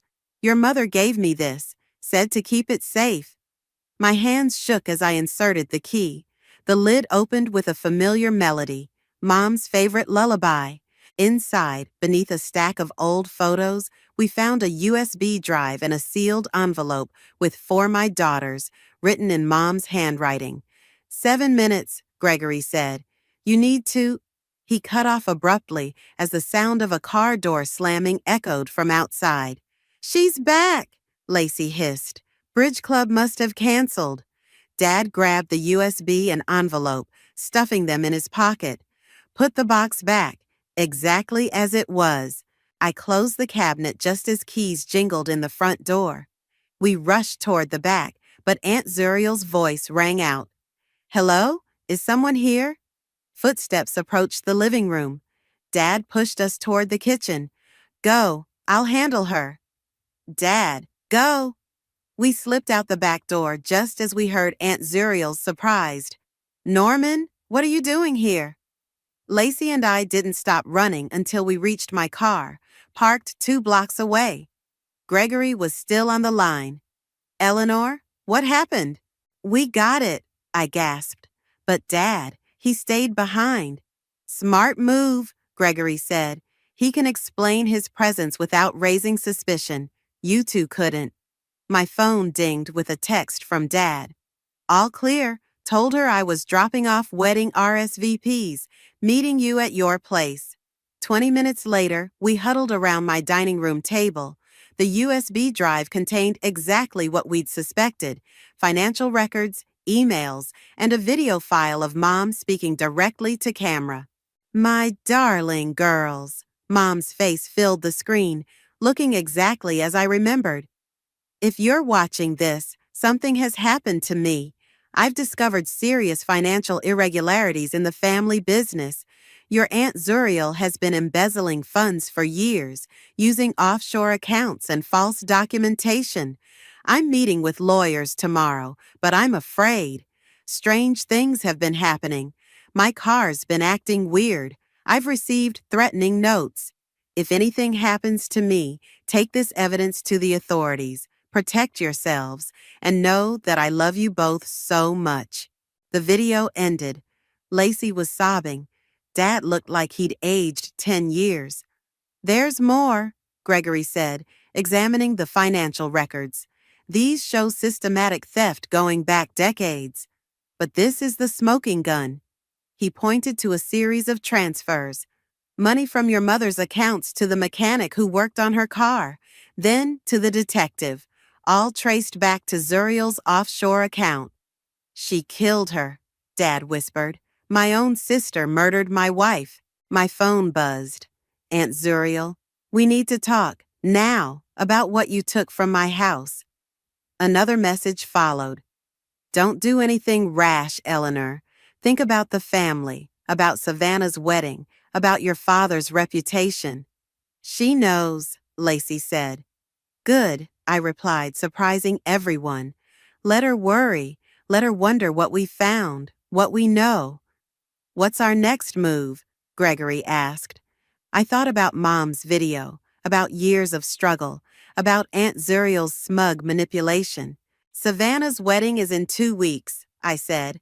Everyone will be there. Family, friends, business associates, the perfect audience. Eleanor, Dad warned, if you're thinking what I think you're thinking. She used our mother's funeral to steal our inheritance, I cut in. It seems fitting to use her daughter's wedding to expose the truth. My phone buzzed again. Aunt Zuriel. Last chance, Eleanor. Name your price. I showed them the message, then typed my reply. You're right, Aunt Zuriel. Family helps family. See you at the wedding. You're really going through with this? Gregory asked, adjusting my dress strap at the wedding rehearsal dinner. We'd decided to attend as a couple to avoid suspicion, though the way he looked at me suggested it wasn't entirely an act. Watch Aunt Zuriel, I whispered. She hasn't taken her eyes off us all evening. Sure enough, my aunt sat at the head table, pretending to listen to the wedding planner while shooting nervous glances our way. The past 2 weeks of silence had clearly unnerved her. Eleanor! Savannah's voice cut through the crowd. I can't believe you actually came. And who's this? My date, Gregory. I smiled sweetly. I decided to contribute to your wedding after all. I'm preparing quite the surprise. Savannah squealed, missing the tension in my voice. I knew you'd come around. Did you hear that, Mom? Eleanor's going to help. Aunt Zuriel's wine glass froze halfway to her lips. How generous of her. Oh, it's the least I can do for family. I met her gaze. Mom always said family was everything. The glass shook slightly in her hand. Later, as guests mingled around the restaurant's bar, Lacey pulled me aside. Logan's asking questions. Savannah's fiancé? About what? He overheard Dad on the phone with his lawyer. He's worried about the family's financial situation. I glanced at Logan across the room, handsome, successful, and completely unaware he was marrying into a family built on murder and theft. Should we warn him? Lacey asked. He'll find out tomorrow with everyone else. Eleanor. Dad appeared beside us, his face grave. Zuriel's asking to speak with you. In private. Perfect timing. I pulled out my phone, starting the recording app. Where? The restaurant's wine cellar. But be careful. I've got this. I squeezed his hand. Gregory? He nodded, positioning himself near the cellar entrance as I descended the stairs. Aunt Zuriel waited between racks of expensive wines, looking oddly vulnerable in the dim light. Name your price, she said without preamble. Excuse me? For whatever you found in that music box, whatever you think you know. She opened her designer purse. I can write a check right now. Like the check you wrote to Mom's mechanic? She stiffened. I don't know what you're talking about. Or the detective? How much does it cost to cover up a murder these days? Murder? She laughed, but it sounded hollow. Your mother's death was an accident. Was it? Because we have proof of payments to the mechanic who tampered with her brakes. Proof of millions stolen from her accounts. Proof of your offshore holdings. I stepped closer. We even have Mom's video testimony. The color drained from her face. You're bluffing. Wanna bet Savannah's perfect wedding on that? You wouldn't dare. Her voice turned harsh. Think about what this would do to the family, to your father, to Savannah's big day. Like you thought about us, while we struggled, while Lacey dropped out of school, while Dad remortgaged his house. You lived off Mom's money, money meant for us. I deserved that money. The words exploded from her. I built that business with your father, while your mother played artist and homemaker. Then she started asking questions, threatening to expose everything. My phone kept recording as Aunt Zuriel's careful facade cracked. She would have ruined everything, she continued. The business, our reputation, Savannah's future. I couldn't let that happen. So you had her killed. She flinched. I protected this family. Everything I did was for... Save it for tomorrow, I cut in, turning toward the stairs. Tomorrow? At the wedding, when everyone learns the truth. I'll stop you, she called after me. I've done it before. I turned back, letting her see my phone. Thanks for the confession, Aunt Zuriel. It'll go great with Mom's video. Her face contorted. You little... Everything okay down here? Gregory's voice carried from the top of the stairs. Perfect, I replied, climbing up. Just finalizing my wedding contribution. Back in the main room, Lacey and Dad waited anxiously. Did you get it? Lacey whispered. I played them a snippet of the recording. Dad closed his eyes, tears sliding down his cheeks. What now? Gregory asked, his hand finding mine. Now we go home and prepare for tomorrow. I watched Aunt Zuriel emerge from the cellar, her perfect mask back in place as she fussed over Savannah's seating arrangements. Mom always said weddings were about families coming together. Time to show everyone exactly what kind of family we really are. My phone buzzed. A message from an unknown number. Last warning, back off or face the consequences. I deleted it without replying. Tomorrow, the only consequences would be Aunt Zuriel's to face. The Hamilton estate glittered with fairy lights as guests filed into the grand ballroom. Aunt Zuriel had spared no expense, our expense technically, on Savannah's perfect day.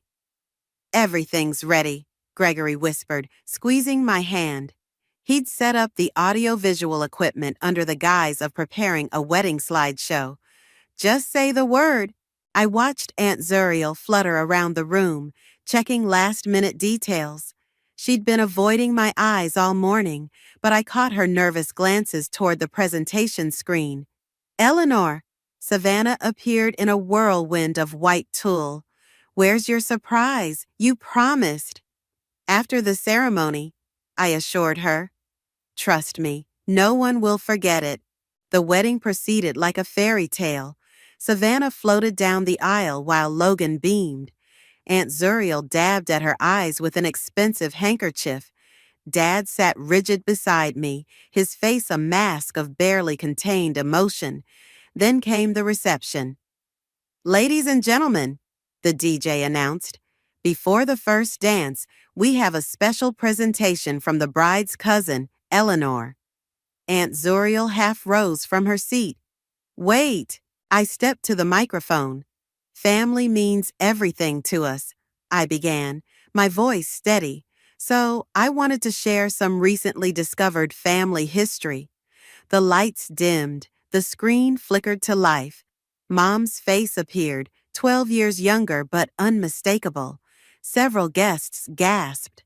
My darling girls, her recorded voice filled the ballroom. If you're watching this, something has happened to me. I watched Aunt Zuriel's face as Mom detailed the financial theft. The color drained from her cheeks when the evidence appeared. Bank statements, transfer records, emails about brake tampering. Then came last night's recording. I deserved that money, Aunt Zuriel's voice rang out. I couldn't let her expose everything. The room erupted in murmurs. Savannah stood frozen, her perfect makeup streaking with tears. Logan wrapped an arm around her, his lawyer's mind clearly processing the implications. Security! Aunt Zuriel shouted, standing. Stop this immediately. Security's been informed, Gregory called out, along with the police. As if on cue, blue lights flashed outside the estate's windows. You're lying, Aunt Zuriel snarled, but her voice shook. This is all fabricated. Like the accident report? Dad stood, his quiet voice carrying across the stunned room. Like the detective's investigation? Like the mechanic's sudden retirement to Florida? Norman, please, she pleaded. Think about what you're doing to this family. You killed my wife. His words fell like stones in water. You stole from my daughters. You are not my family. Savannah stumbled forward. Mom, what did you do? Everything I did was for you. Aunt Zuriel reached for her daughter. To secure your future, to give you the life you deserved. With blood money? Savannah recoiled. With Aunt Sarah's life. Mrs. Montgomery? A detective appeared at the ballroom entrance. We need you to come with us. This is ridiculous. She backed away. You have no proof. Actually, Gregory stepped forward. We have 12 years of financial records, witness statements from the mechanic and detective, both willing to talk in exchange for deals, and your own recorded confession. Plus Mom's video testimony, Lacey added, her voice strong. Recorded the day before you had her killed. The detective moved closer. Ma'am, please don't make this more difficult. Aunt Zuriel bolted. She made it halfway to the side exit before security caught her. As they led her away in handcuffs, she screamed back at me, You ungrateful brat, after everything I did for this family. You did nothing for this family, I cut in, my voice carrying over her protests. You destroyed it, for money, for control, for your own selfish desires. The ballroom sat in shocked silence as police escorted her out. Savannah collapsed into Logan's arms, her dream wedding transformed into a nightmare. Dad stood stone-faced, watching his sister's departure. Lacey gripped my hand, both of us fighting tears. I'm so sorry, I told the stunned guests. But Mom always said truth finds its way to light, like water through cracks. Through cracks, Dad echoed softly, and several old family friends nodded, remembering Mom's favorite saying. As the police lights faded into the distance, Gregory wrapped an arm around my waist. You okay? I looked at my shattered family, Dad's quiet strength, Lacey's fierce loyalty, even Savannah's dawning comprehension of her mother's true nature.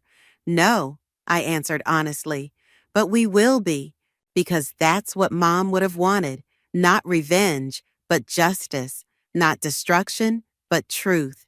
And as the last rays of sunset painted the Hamilton estate in golden light, I felt her presence, finally at peace. The morning sun streamed through Mom's craft room windows as I sorted through boxes with Savannah. She'd shown up at dawn, still in yesterday's wedding dress, asking to help clean out the family home. I found more photos, she said, pulling out an album. Look at this one, you, me, and Lacey at the beach. Before everything. Before your mom turned us against each other, I finished gently. She traced the photo's edge. I keep thinking about all those times she told me I deserved the best. That Eleanor's just jealous, that Lacey's not ambitious enough. Her voice cracked. It was all built on Aunt Sarah's death. The police called this morning, I told her. Your mom's talking, trying to cut a deal. Good. Savannah's voice hardened. Let her talk. Let her face everything she did. The doorbell rang. Logan stood outside, looking exhausted but determined. I've been up all night, he said, stepping inside, going through the financial records Gregory sent over, the extent of the fraud.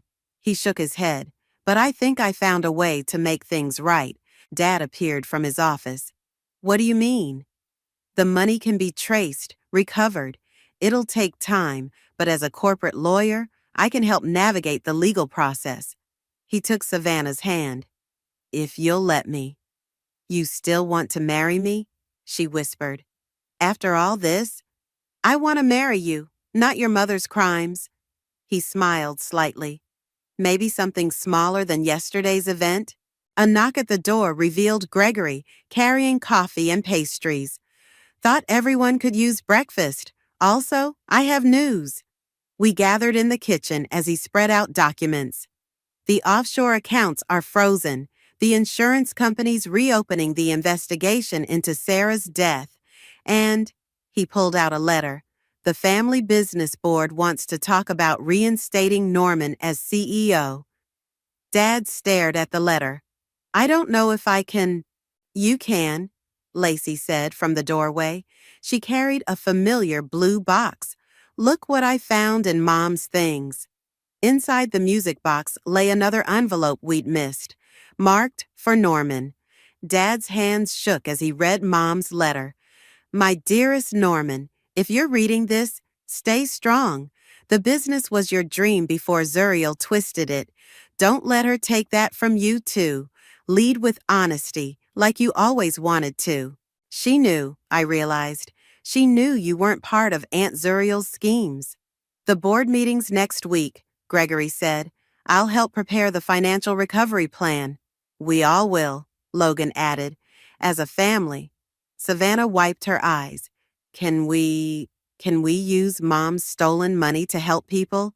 Set up a foundation in Aunt Sarah's name? Already working on it, Gregory smiled. Eleanor had the same idea.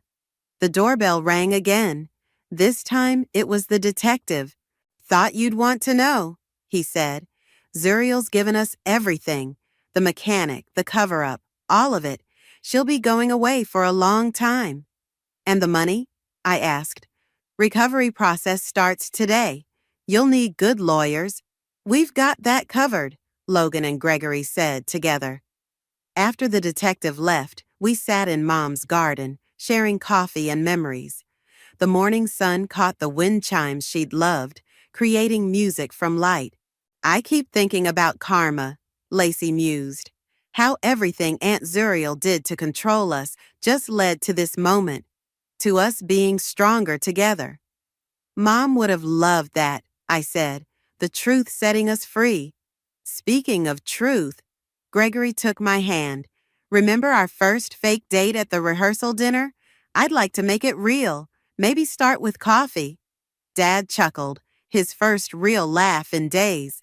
Sarah always said you two would end up together. She saw things clearly. Unlike some people, Savannah added, then bit her lip.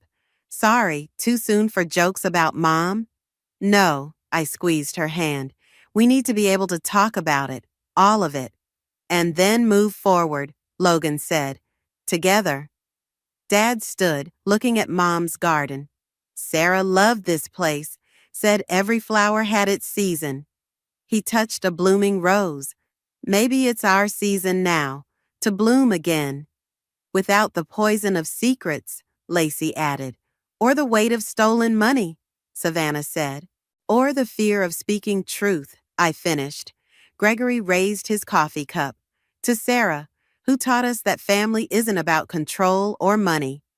To Mom, we echoed, who showed us that truth, like water, always finds its way. The wind chimes sang in harmony, and somewhere I knew Mom was smiling. Her garden would bloom again, nourished by truth instead of lies, by love instead of fear, and this time we'd tend it together.